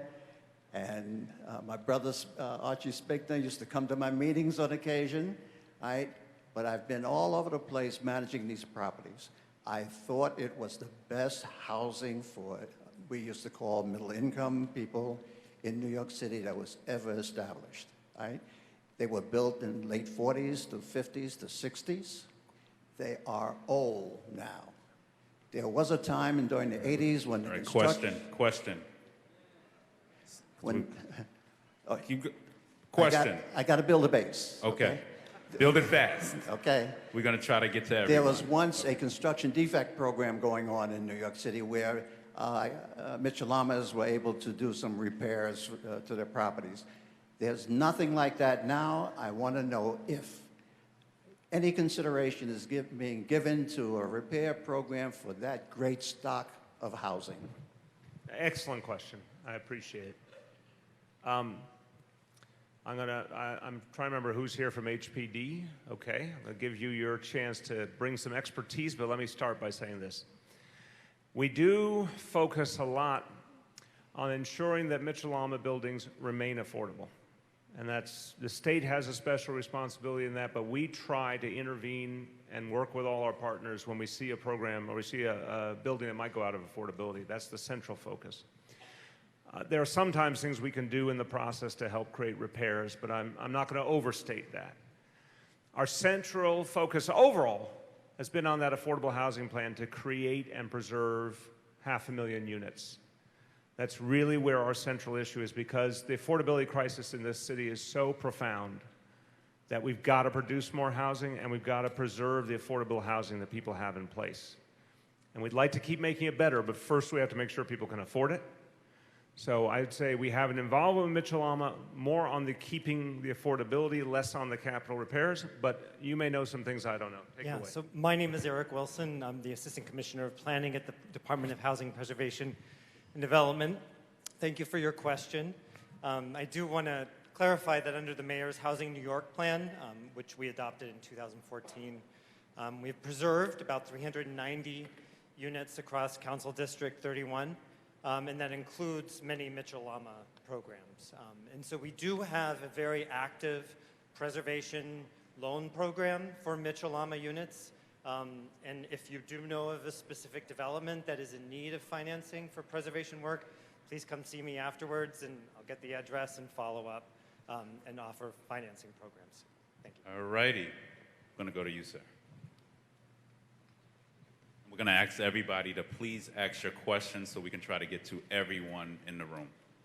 Good afternoon, Mr. Mayor. Good afternoon. Good evening. Councilman. Good evening, yeah. Quick question. This may be to the sanitation department. I've seen an increase in ticket writing, especially for sanitation infractment in the Far Rockaway area, especially anywhere in the beach, 70th and above. And my question is, when you have a property beside a vacant lot, that's a dump, and then you who own the property beside it have to constantly pay $100, $300 ticket, and don't say you go to court because they're still going to kick you out of the court. I understand the concept of giving you $1 and take about 99, but help us save at least 2 cents. Sir, let me understand. You have a property and you're saying next door is a vacant lot? Vacant lot and a corner store. Do you own those other properties? No. Okay, but you're saying you get tickets for them? Ticket for sanitation. Oh, you do? Numbers of tickets. No, I'm saying you get their tickets. Yes, okay, here we go. So our sanitation commissioner is going to see you afterwards. Catherine Garcia, right there. You can come over and say something too. And she will work to make sure we resolve your particular issue. The bigger issue, and I want to give Catherine credit, we said at the beginning of administration that we felt in the previous administration there had been a propensity to over-ticket certain outer borough neighborhoods in particular, and to not treat people the way we wanted, which is give people a chance to correct the problem rather than hitting them with lots of fines. If someone was a real abuser, okay, we're going to ticket them, but we want to solve the problem more than we want to create revenue for the city. And under Catherine's leadership, there's been a lot of improvement in many parts of the city in terms of reducing those unfair tickets. But obviously, sometimes it still happens, and we need to then show that we can correct it quickly. Catherine. No, absolutely. We have the power, if we've made an error in terms of ticketing you for something that you're not responsible, to reverse that if it gets to us quickly enough before it ends up with ECB. But overall, the real guidance that we give to the department enforcement staff is that they need to focus on areas where we have chronic problems with cleanliness. And I'll tell you that often your neighbors are the ones who report you in to us. And when we send out enforcement agents, that's 311's often the driver. But we would rather have there never be a ticket go out, because that means that everyone is happier and the city is really clean. So we will certainly get your information. Right. We'll look at your enforcement history. And we don't want to ticket the wrong, let me state the obvious. We do not want to ticket the wrong person.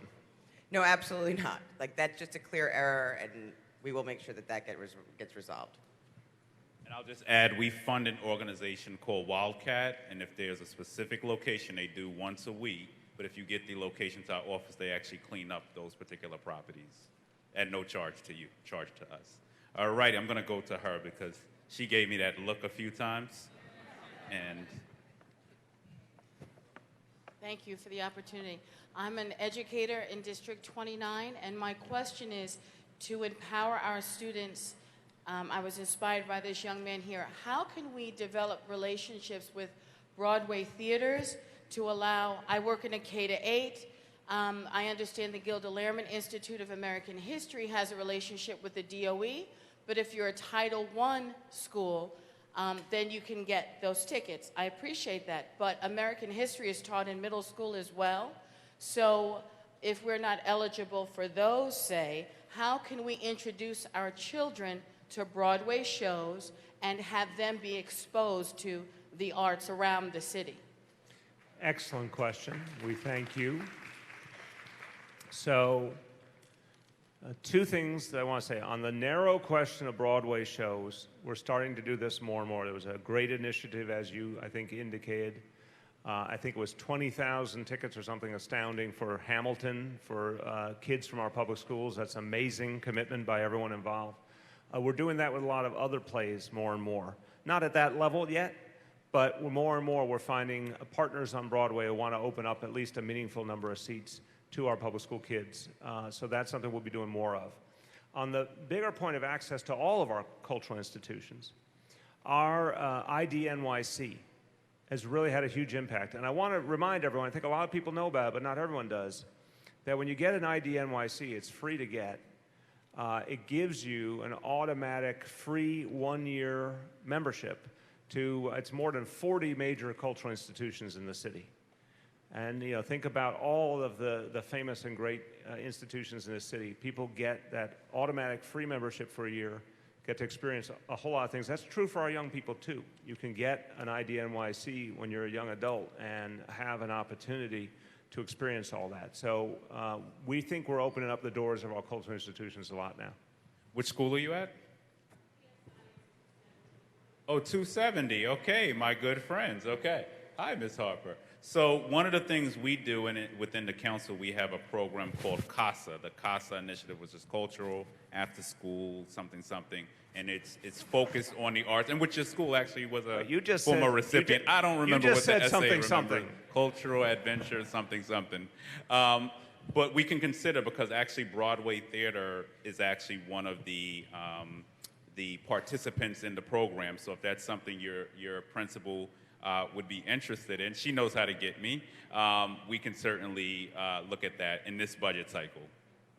Okay. I think it's I'm gonna cultural after-school adventure. Right, but there's an S in it. I'm trying to remember. After school. Oh, after school. Right. There you go. You're going back to school. Yes, I'm in school now. All righty, I'm going to go here. All right, please ask your question, because we have to get out of here by 9 o'clock. All right, good evening, Mayor. My name is Tamika Pierre-Lewis. I'm the head of sustainability at the Queens Library. We actively pursue city incentive fundings through DCAS with your Excel and ACE program. And right now we're in the midst of developing a green curriculum to teach high school students green infrastructure related jobs. So I wanted to know from you whether or not you have any possible programs through any of your agencies that can help us offer these type of programs for workforce development and green job training to our kids in Queens. Just I want to make sure I'm understanding the phrase kids in this case. You're saying kids who are now like 18 and older, or you're saying kids who are still in high school? I'm talking about kids in high school as well. Kids in high school and after. Okay, so in terms of, Greg, you got to help me out. You do after, so let's talk about that. And then Elizabeth, if you have anything to add on what we do for kids in school. Sorry. So I mentioned the Workforce One Center. So we run 17 Workforce One centers across the city. We also focus on 6 specific sectors in terms of training. I will have to check on the green jobs, but we focus on healthcare, technology. We're going to roll out construction, food service, industrial and manufacturing, and retail. And basically what we do is for individuals who are out of school, out of work, we focus on training them with that skill set. We find them an internship and then turn those internships into jobs. So certainly I'll get more, I'll give you my information and we can talk more about your particular students. Elizabeth.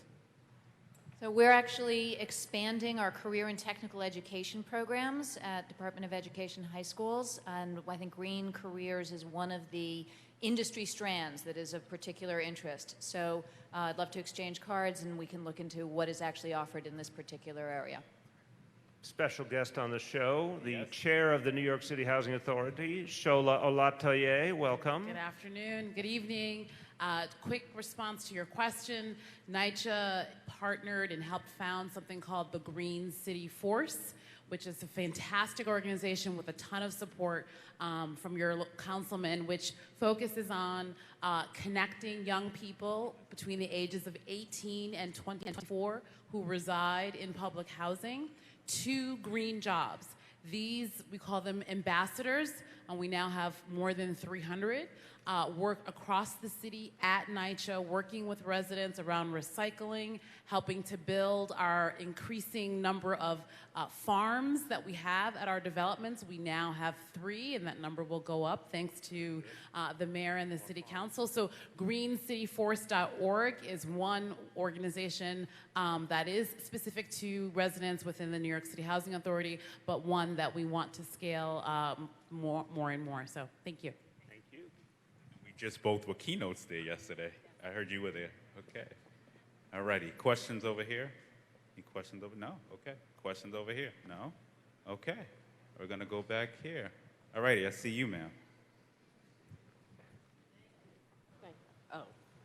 Thank you. My name is Linda Hunt, and my question or my statement is that I have a grave concern about that intersection on Springfield and 144th Avenue. I've called 311 at least 3 times since I've been a resident here. I hold my breath every morning when the children are trying to cross the street to get to this school and that school on the other side. That is an accident waiting to happen, and I really wish that someone would be out there in the morning when those kids are trying to get to cross the street to go to school and see what's going on, because I want some results. I am begging for the safety of our children. Well, we have good news for you tonight. So we just held a meeting, and I know the Transportation Commissioner will speak on this. I know we also have the Queens Commissioner here who can expound on that. So we just finished an entire traffic study for this area. I'll let them complete it, and 144th Avenue is actually completed. Is within the study, and we just held a meeting last week with the community on it. So I'll let them expound on the progress we're making. I'm just sorry, I may have our Queensborough Commissioner Colnar Garcia stand up too. Maybe she can grab a mic. We have just actually conducted, we have actually just conducted a traffic study of that area, looking at some safety improvements, and Nicole can talk a bit, but we are going to be doing some things at that intersection. Yeah, so we are looking at some signal timings in the area and markings, and the reason why we met with the council member and the community was to put together a list, almost like a menu of options, to prioritize where we want to make some safety improvements and tackle congestion and other traffic calming. So this intersection is one that we are looking at, and we did so because of the schools there, speed bumps, etc.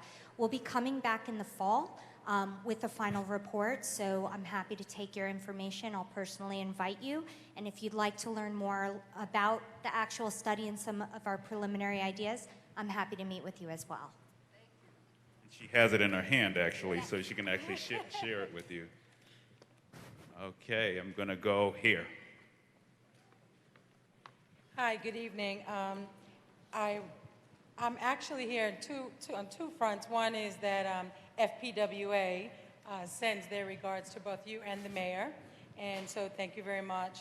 But I'm also a homeowner in Rosedale, and my concern also was about the traffic down 225th Street.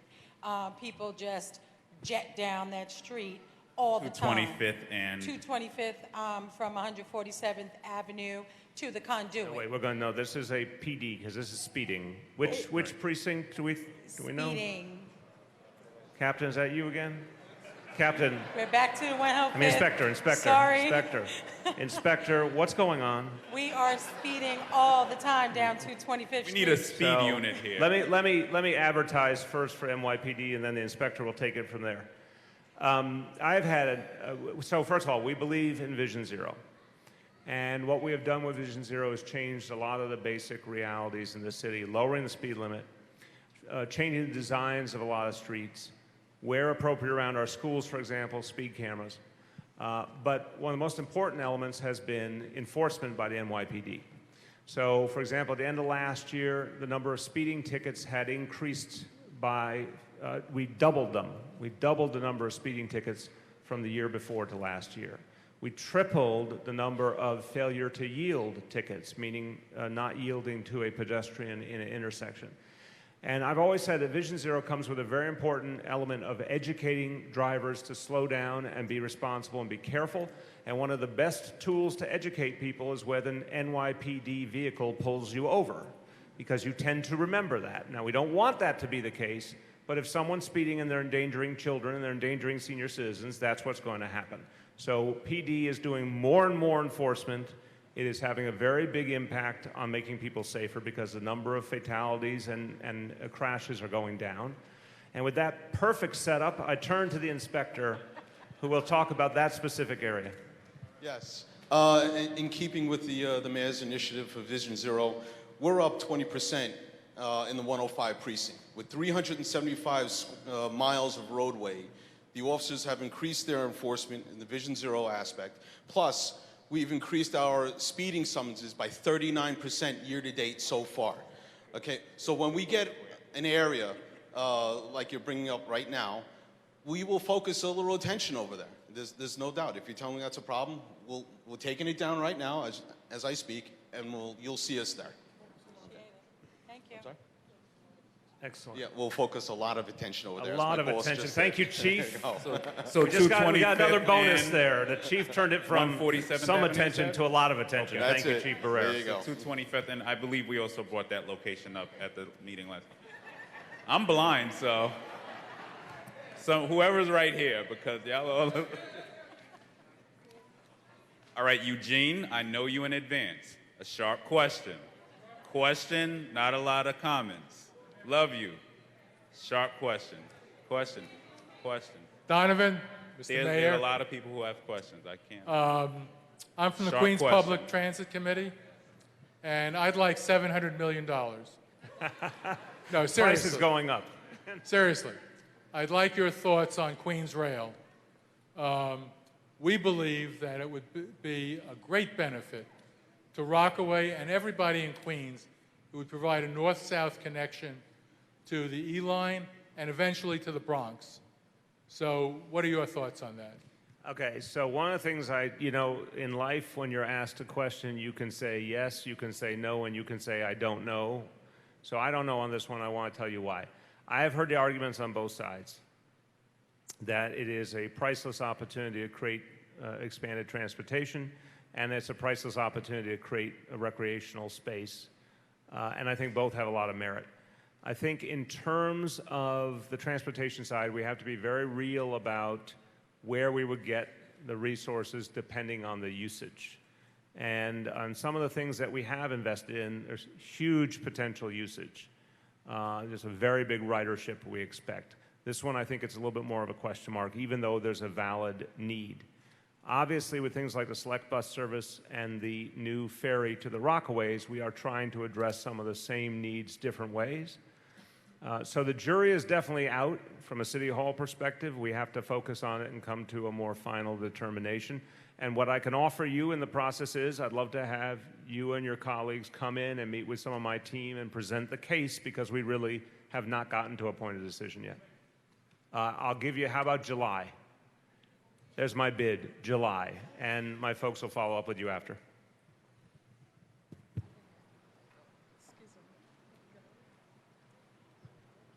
Good evening, everyone. My name is Melody Joanne Centeno. I'm a New York State licensed master social worker, and I represent the 18th District. Mayor, good evening, good evening. Thank you for being supportive in our district at CCC. We know you come to visit us often.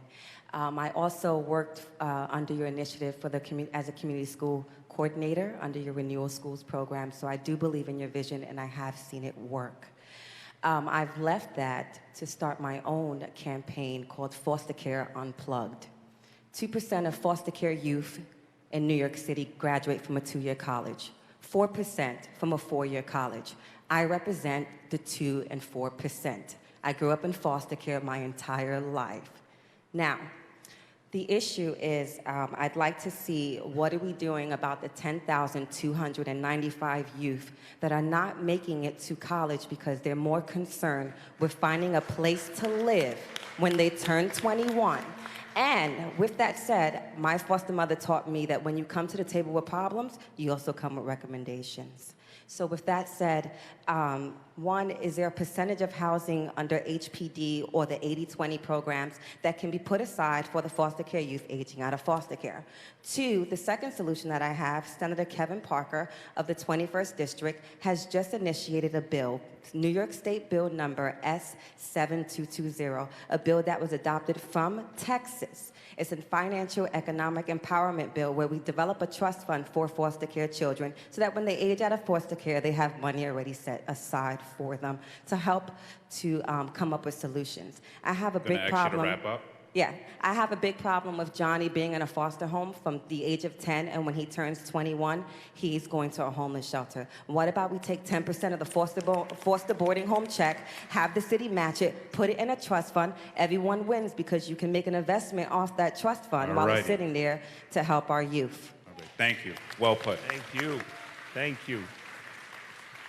Okay, first of all, your foster, you said it was your foster mother who taught you that concept of don't just bring a problem, bring a recommendation? Okay, your foster mother taught you well.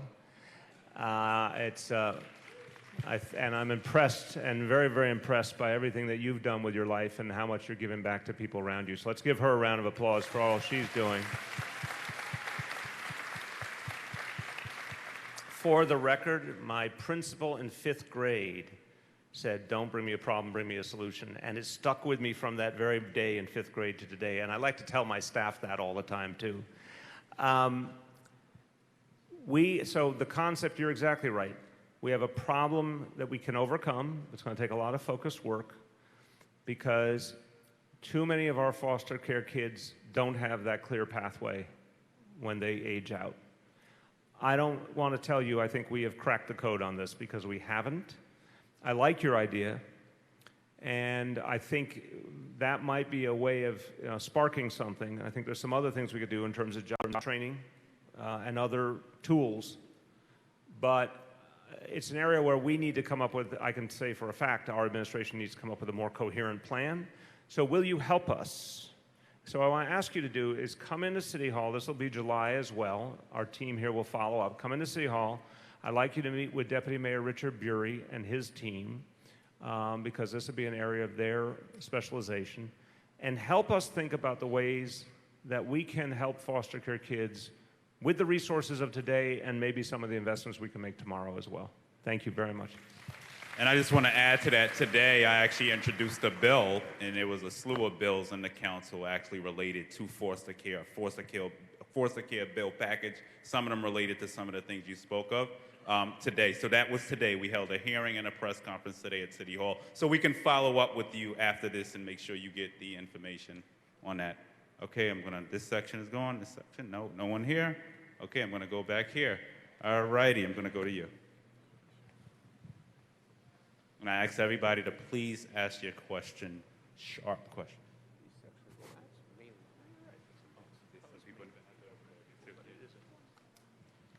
Thank you, Mayor, for your presence, and Congressman. I have a question for Congressman, the young... wait a minute, you gave him an upgrade. Oh, sorry. He's getting an upgrade at the meeting, too. Well, Mayor, maybe? Put down. Whoa, whoa. This just went horribly wrong. Slow down, young man. My question is more for the housing young lady from NYCHA.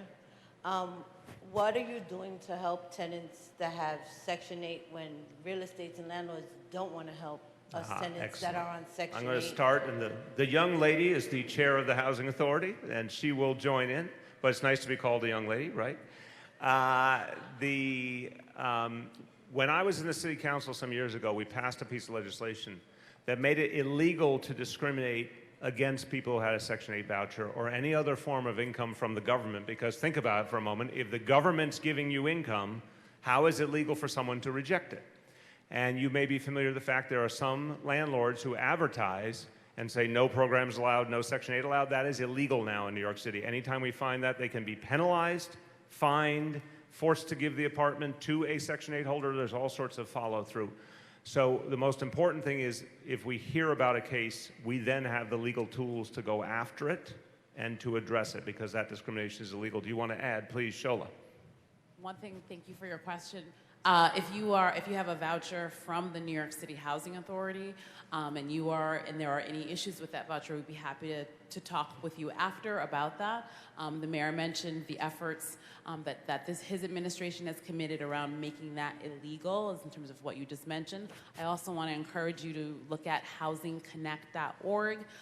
The mayor and the council have put additional resources there for tenants who are experiencing harassment and other issues from landlords around these issues, free legal help for you as well. So there are a number of resources, and I'm happy to talk after if needed. And the Commission on Human Rights also can be helpful in that, so please let us follow up after this. Okay, I'm going to go back here. I'm going to ask everybody to please ask the question. We have to wrap up in 10 minutes. And not because the Golden State Warriors are playing the Cavs tonight. Good evening. My name is Antoinette Ali Sanders, and I just want to thank you again for this town hall meeting. I have a question about the program that your wife has for the mentally ill. I think it's very important. I am bipolar. I'm a highly, highly functioning architect for the city for over 35 years, a developer on the side, and I want to know what can be done to protect workers for the city who are mentally ill. I have been almost suspended because they said I wasn't married to my husband, and I would like to know, what are you doing? I think it's great for the young people, but we adults need help and protection if we have mental illnesses, and I'm highly functioning. Thank you very much. Nervous. Thank you. Thank you. Let me, I want to commend you. Tell me your first name again. Antoinette. If my wife were here, she would tell you, she would say a special thank you to you, because, in fact, the estimate is about 1 in 5 New Yorkers suffers from some form of mental illness, a whole spectrum of different things. Shirlane likes to say, if someone had a broken leg, no one was going to look at them and say, oh, there's something wrong with you because you have a broken leg. No one was going to say, oh, you shouldn't go to the hospital, you shouldn't be seen at the hospital, right? We have a huge societal stigma where we separate physical health problems from mental health problems in our minds, even though they're both a part of us. These things are part of being human. So I want to thank you, Antoinette, because by getting up and saying, I'm an architect, I work for the city, and I'm also bipolar, you are doing your act to break down that stigma. Let us thank her for that. So, to the question at hand, don't worry, I didn't forget the question, but I wanted to give you your credit.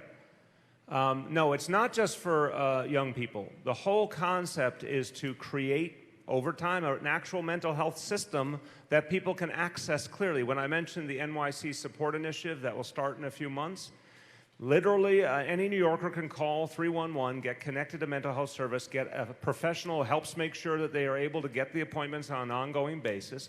And as Dr. Barbeau mentioned, we're increasing the number of mental health professionals in the city. We're investing in a larger cadre of mental health professionals, so there'll be most services available. To the point about city employment, I'm glad you told me, because that should not be happening. We need, and we can follow up with you if there's any problems. The city, I think there's a lot of people in leadership in the city, including everyone sitting behind me, who have gotten the message very clearly from the First Lady that addressing mental health issues and ending that stigma starts in the city government itself. 350,000 New Yorkers work for the city government. So, and our health plan does provide a lot of great opportunities for people who need mental health services, so we have to show people that we want to support them in that. So if you have an ongoing personal concern, we'll follow up with you right after. But the point is, yes, we try and walk the walk in our own city government as well. Thank you. I ask everybody to ask their question. A few minutes left. Good evening, Mayor. I'm a retired USN Navy representative, and I would like to know, what are you going to do to upgrade that VA system over there on Linden Boulevard? Thank you. Thank you very much for what you've done for this country.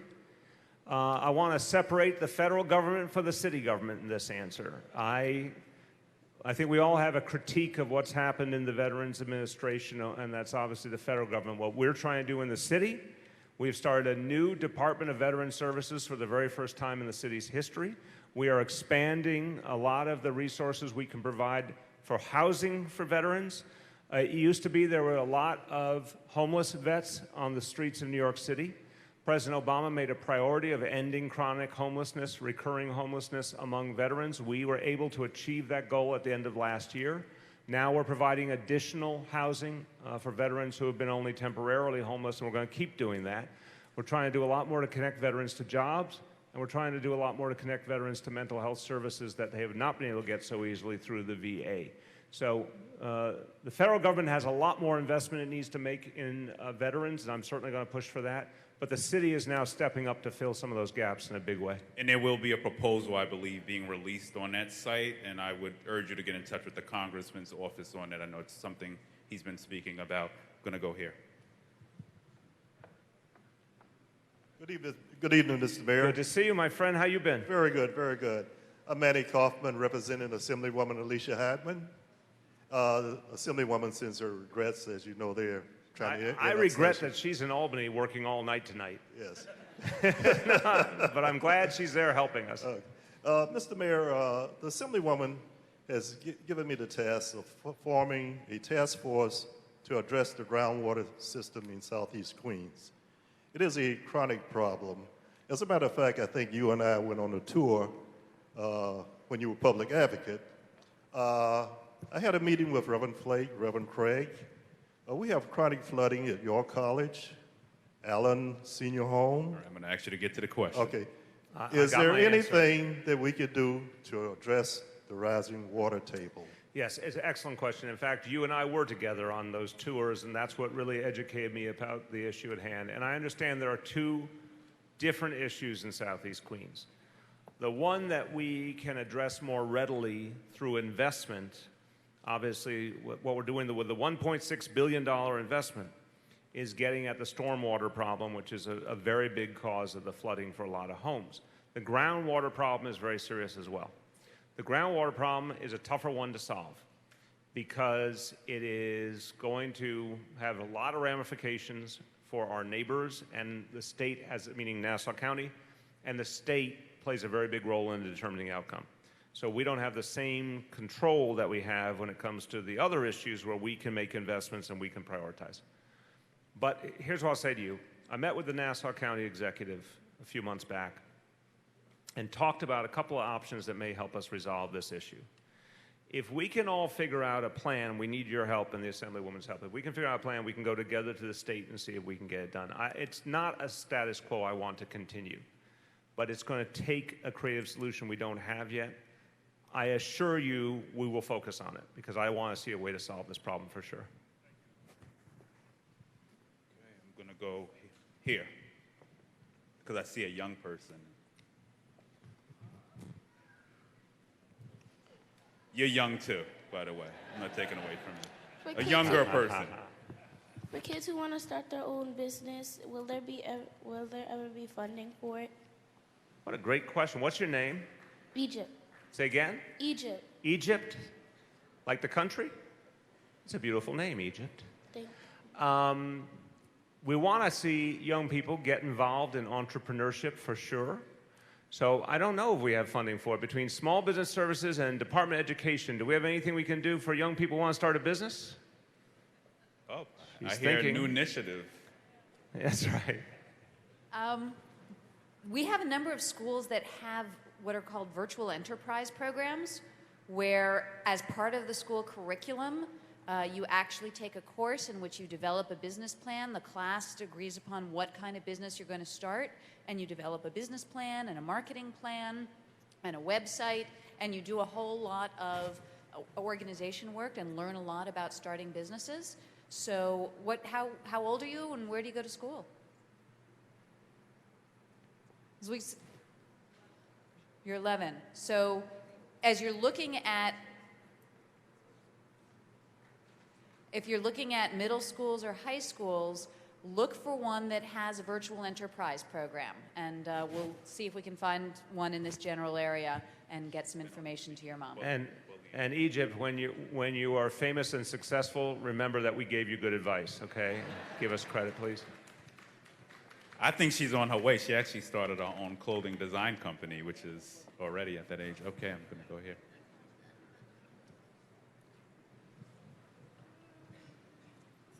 Thank you, Councilman Richards. Thank you, Mayor de Blasio, for coming out tonight.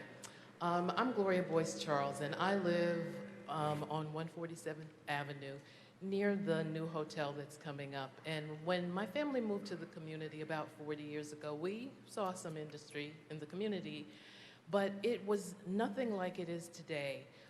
There are trucking warehouses with really big trucks going up and down, and they, let out fumes and rock the house. There is a hotel coming up on the corner of 147th and Guy Brewer, and I'm sure the gentleman who is the owner means well, but it's over there near a school, a public school, and a shelter, and I don't know that it's the right place for it.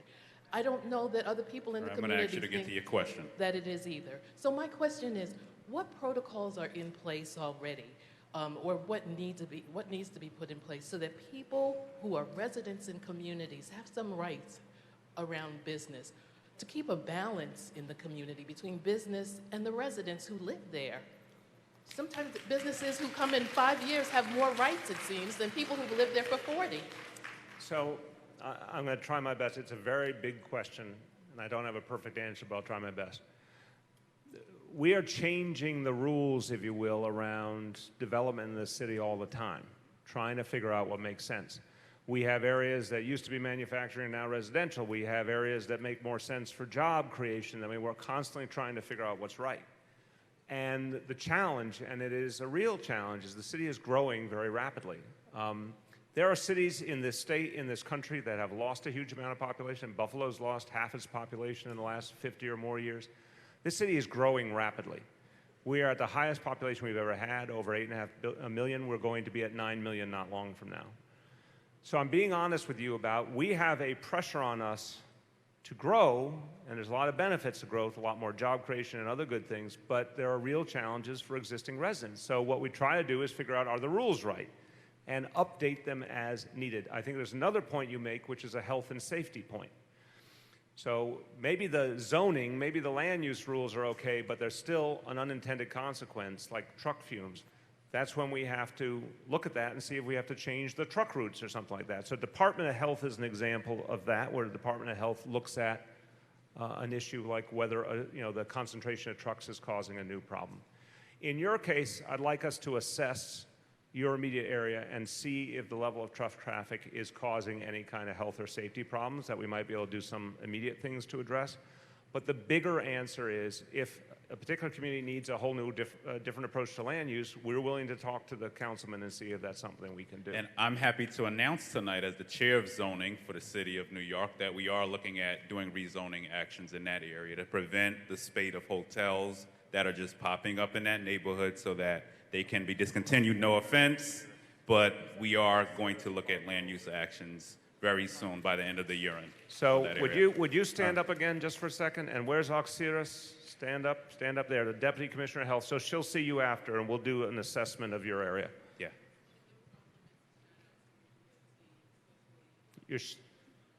You're complimenting DOT. Okay, DOT, it's your lucky day. Thank you. Beautiful, beautiful. So it happened. We are looking at land use change. All right, we're going to be wrapping up, so I'm going to go to the last few questions. Okay, I'm going to go to you, ma'am. Yes. I want to go back to the malls in Laurelton.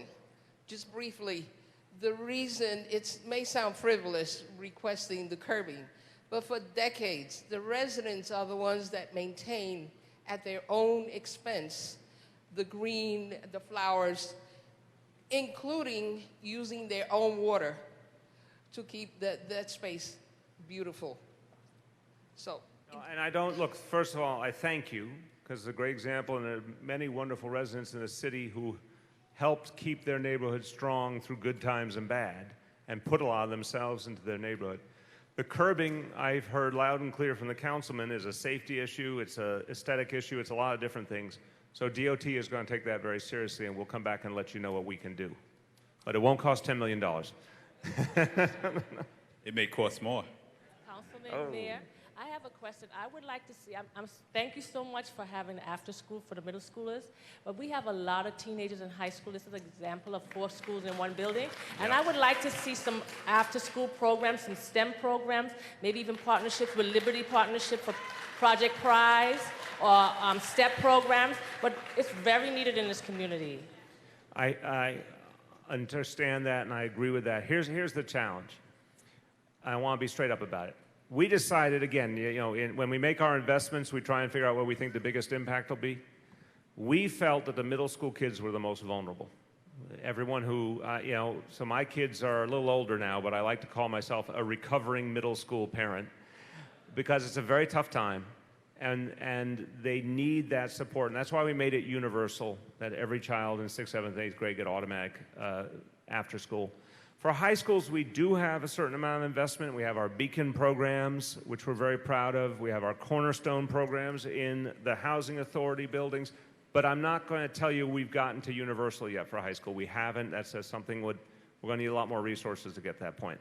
So we are investing in a lot of ways for high school age kids. We're going to keep trying to do more because I do know it's a crying need. We're certainly also investing in straight-up recreation opportunities for young people, even if they're not in the context of after school, other nights, weekends, other good recreation opportunities for young people. And we do have STEM, for instance, we're funding after school. So we get to select 11 after school schools to put after school programming in. There are several in this school, PS 156, for instance. We're actually teaching STEM in that school after school to the students there. You heard me speak of 270. PS 52, we're doing arts program. So if this is an interest of this school, the principals know how to get me, and we certainly will look at it. But there is programming, there is money for it, and we're funding 11 schools this year. I'm going to go over here, then to you, I'm sorry. and then we're going to go to that. Councilmember, I'm sorry. How are you? How are you? Oh, go ahead. Sorry. Hi, I'm Hello, Stacey. DYCD. Yes, my name is Stacey Lynch. I'm the Assistant Commissioner at DYCD. My director of partnerships, she will talk to you afterwards, and we'll give you a list of programming within the area, okay? And there's a lot of more program than what we think here. All right, I'm going to go to you, sir. Thank you, Mr. Mayor. Good seeing you back. again. Thank you, Donovan. Thank you, Jessica, for being one of the eyes of Southeast Queens in the mayor's office. I just wanted to quickly say and summon Emotep and ask real quickly, what is being done to address the low quality of food in Southeast Queens? As we look to a variety of the supermarkets, we're seeing a lot of GMO foods. We're seeing a lot of extremely low budget, low produce foods that we're consuming. And as we look to the relationship between what we consume in our bodies and a lot of the health effects like toxic blood, enlarged colons, when we look at, the arteries and the entire human anatomy and the effects that we get from the foods that we eat, I was just wondering, is it possible that we can have a supermarket like in the other side of Queens, which is called the Queens Health Emporium, which is superior, and we're not really seeing that kind of quality in Southeast Queens at all? I can actually answer this, and this is great. This is great because I'm actually going to be leading the citywide effort along with the mayor's office, who we'll be working closely with on fresh food access in New York City. So I will be leading a task force actually in the city council because this is not just an issue for Southeast Queens. It's actually a citywide issue. A lot of communities are losing supermarkets. So this is an issue we're going to be looking to make recommendations and tie money into as we move forward. There's a program called the Fresh Foods Initiative, in which I'm working very closely with NYCHA on.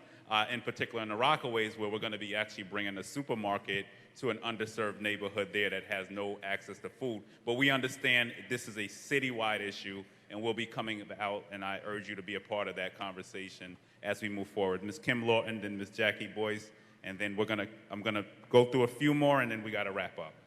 Okay, thank you. Good evening, Mayor.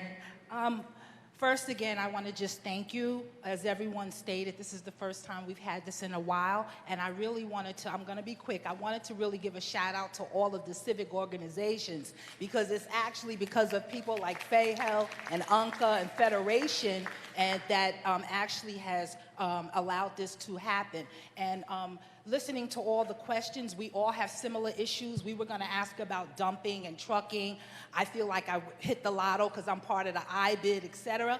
So really what I wanted to suggest is that you take in consideration something called credible witnesses or credible reporters. I've been working with children for over 30 years, and I think that even though we're addressing dumping and trucking and IBID, we have to prepare our youth. And it's people like Donovan Richards and this young man over here. We need to reach them in terms of having people who's been through what they are going through and how they succeeded. This young lady from foster care. So my suggestion is that although we care about our quality of life and dumping, et cetera, even if we do all this protection, if our youth are not prepared to take over the torch, then it's in vain. So I just wanted to make that comment and say thank you so much. And Garcia, Commissioner Garcia, Detective Cooper, I love you guys. You really have been supporting us. Thank you. Thank you for your kind comment. Good evening. Good to see you. Mr. Mayor. It was good to see you, too. First, I want to thank Jessica. I've seen this young lady grow up in blossoming. She is really working. She's a star. A shout out to you, Jessica. She's a star. I remember when you started. I don't know if you were even out of college then. But anyway, let me get to my question. I'm happy to see you here. At this time in my life, I'm very fortunate, Mr. Mayor, to be involved in this community with our young people. So I want to thank you for all that you're doing, because I have the opportunity to work with the middle schoolers, the kindergartens. I have an opportunity to work with the NYCHA project with Cornerstone. We have a great program in I think it's 44 in Queens. My question is, though, with all that, the community and schools, that's a great program. They're doing well in IS-8. And I just hope, and I wanted to ask you, will that program continue? They're working very hard, and I know you put a lot of resources into those schools with mental health, everything, dental, everything is in those schools. And I have the opportunity to share with the program in IS-8. Will that continue? I know. Yep, we have 130 community schools already. The whole school system is 1,800, 1,900 individual schools, some very big, some very small. But we have 130 community schools. It's been a great success already. We intend to keep building it. Great. So we're very, very committed to it. Great. Thank you very much. Thank you. All righty. We're wrapping up. Okay, I'm going to go to you. I'm going to go to you. And you. And these are the last three. These are the last three. Sorry if I did not get... See, the mayor gives me the hard job. Yeah, well, you know, you got to work your way up. I would like to see something done in respect of Mr. Roy Wilkins. I would like to see that park made into a botanical, the same as Brooklyn Botanical, the Bronx Botanical, Queens Botanical. I would like to see a part of it be made like a great botanical garden. So I like that question. It is like a money question. It's named after a great man, for sure. Queens does have one botanical garden, but what do we have plans of any kind for that park going forward? In terms of a botanical garden, No, any kind. We certainly will work with the local community. Because of the mayor and city council, we have now been able to give funds for 50 gardeners in the city. So they thought they were not going to be with us at the end of this month. They'll be on for another year. But we're always willing to work with the local community to have a garden. So we do have gardeners in every borough. The commissioner here from Queens, and we could sit down and talk to you to see how we can have a local garden and we can have support from the local community to make sure that garden thrives. And work with the theater, make it the chandeliers coming down and not the black balls, you know. We'll start with the garden, and we will build a beautiful bouquet from there. Yeah, Mitch, get some chandeliers. I hope that's not on my tab either. I hope the Parks Department is going to pick up all of that. That's right. You pay for the chandeliers. Oh, the mayor. The mayor. Who did I say back here? All right, I think it was you. Okay. All right, one here, and then who did I say over here? Who did I say? Okay, I said her. Okay, yes. Okay, and that's how we're going to close out. Hi, good evening. My name is Neela Joseph. I'm a youth advocate. My question is about the shelters. I know that DHS outsource their housing. They contract with an outside company. And a lot of time what I've witnessed is that the outside companies, the subcontractors, are not maintaining the building. It is a safety hazard for the residents, the homeless individuals living in there.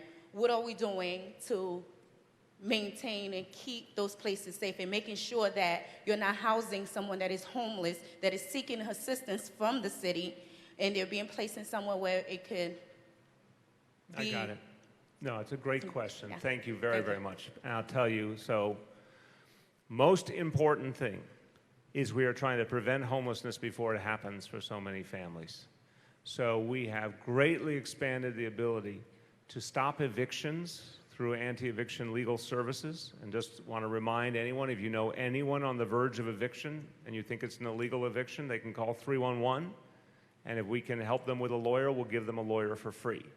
So stopping evictions, providing rent subsidies so families and individuals can stay in their apartments rather than lose them because they can't afford them. We're doing a lot more of that. We also have put a lot into getting people out of shelter and into permanent housing. 32,000 people, 32,000 have gotten out of shelter and into permanent housing. We're very, very proud of that.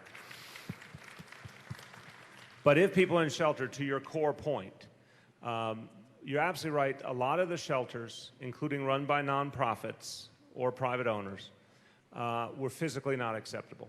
So now we are inspecting all of them constantly, and we have put a very substantial amount of resources into doing repairs. And as we have flooded the shelters with repair squads, we've actually been able to fix a lot of the violations and the problems and create a better standard of living. So we are going to fight this homelessness crisis with everything we have.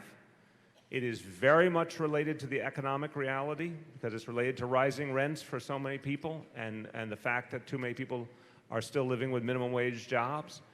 But we're going to make the shelter system better, and the bigger goal is to get people out of shelter, and we found a lot of ways to do that. Thank you.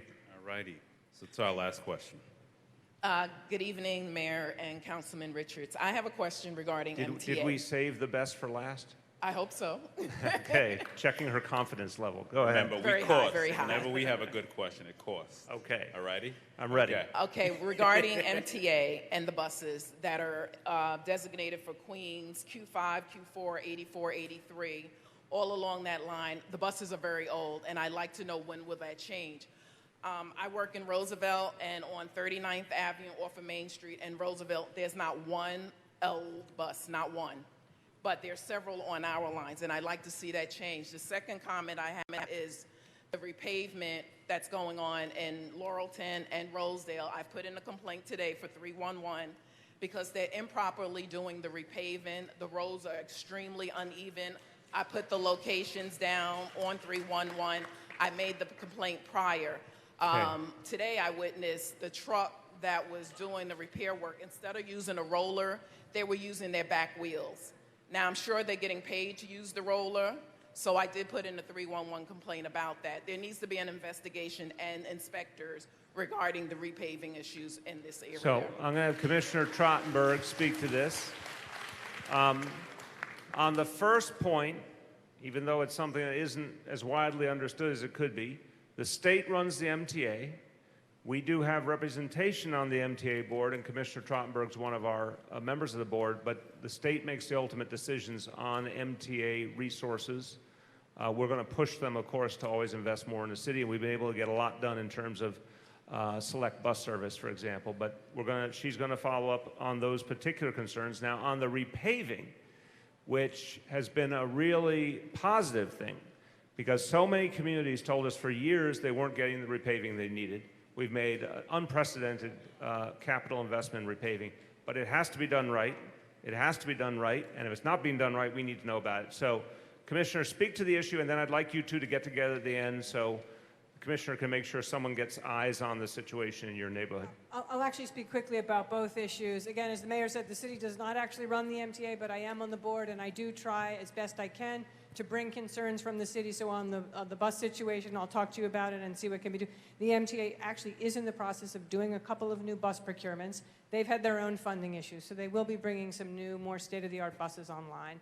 On the paving issue, obviously would like to talk to you about that. We have been doing a lot of great paving around the city, would like to know the particulars of this situation. That sounds very strange, not using a roller. We certainly do.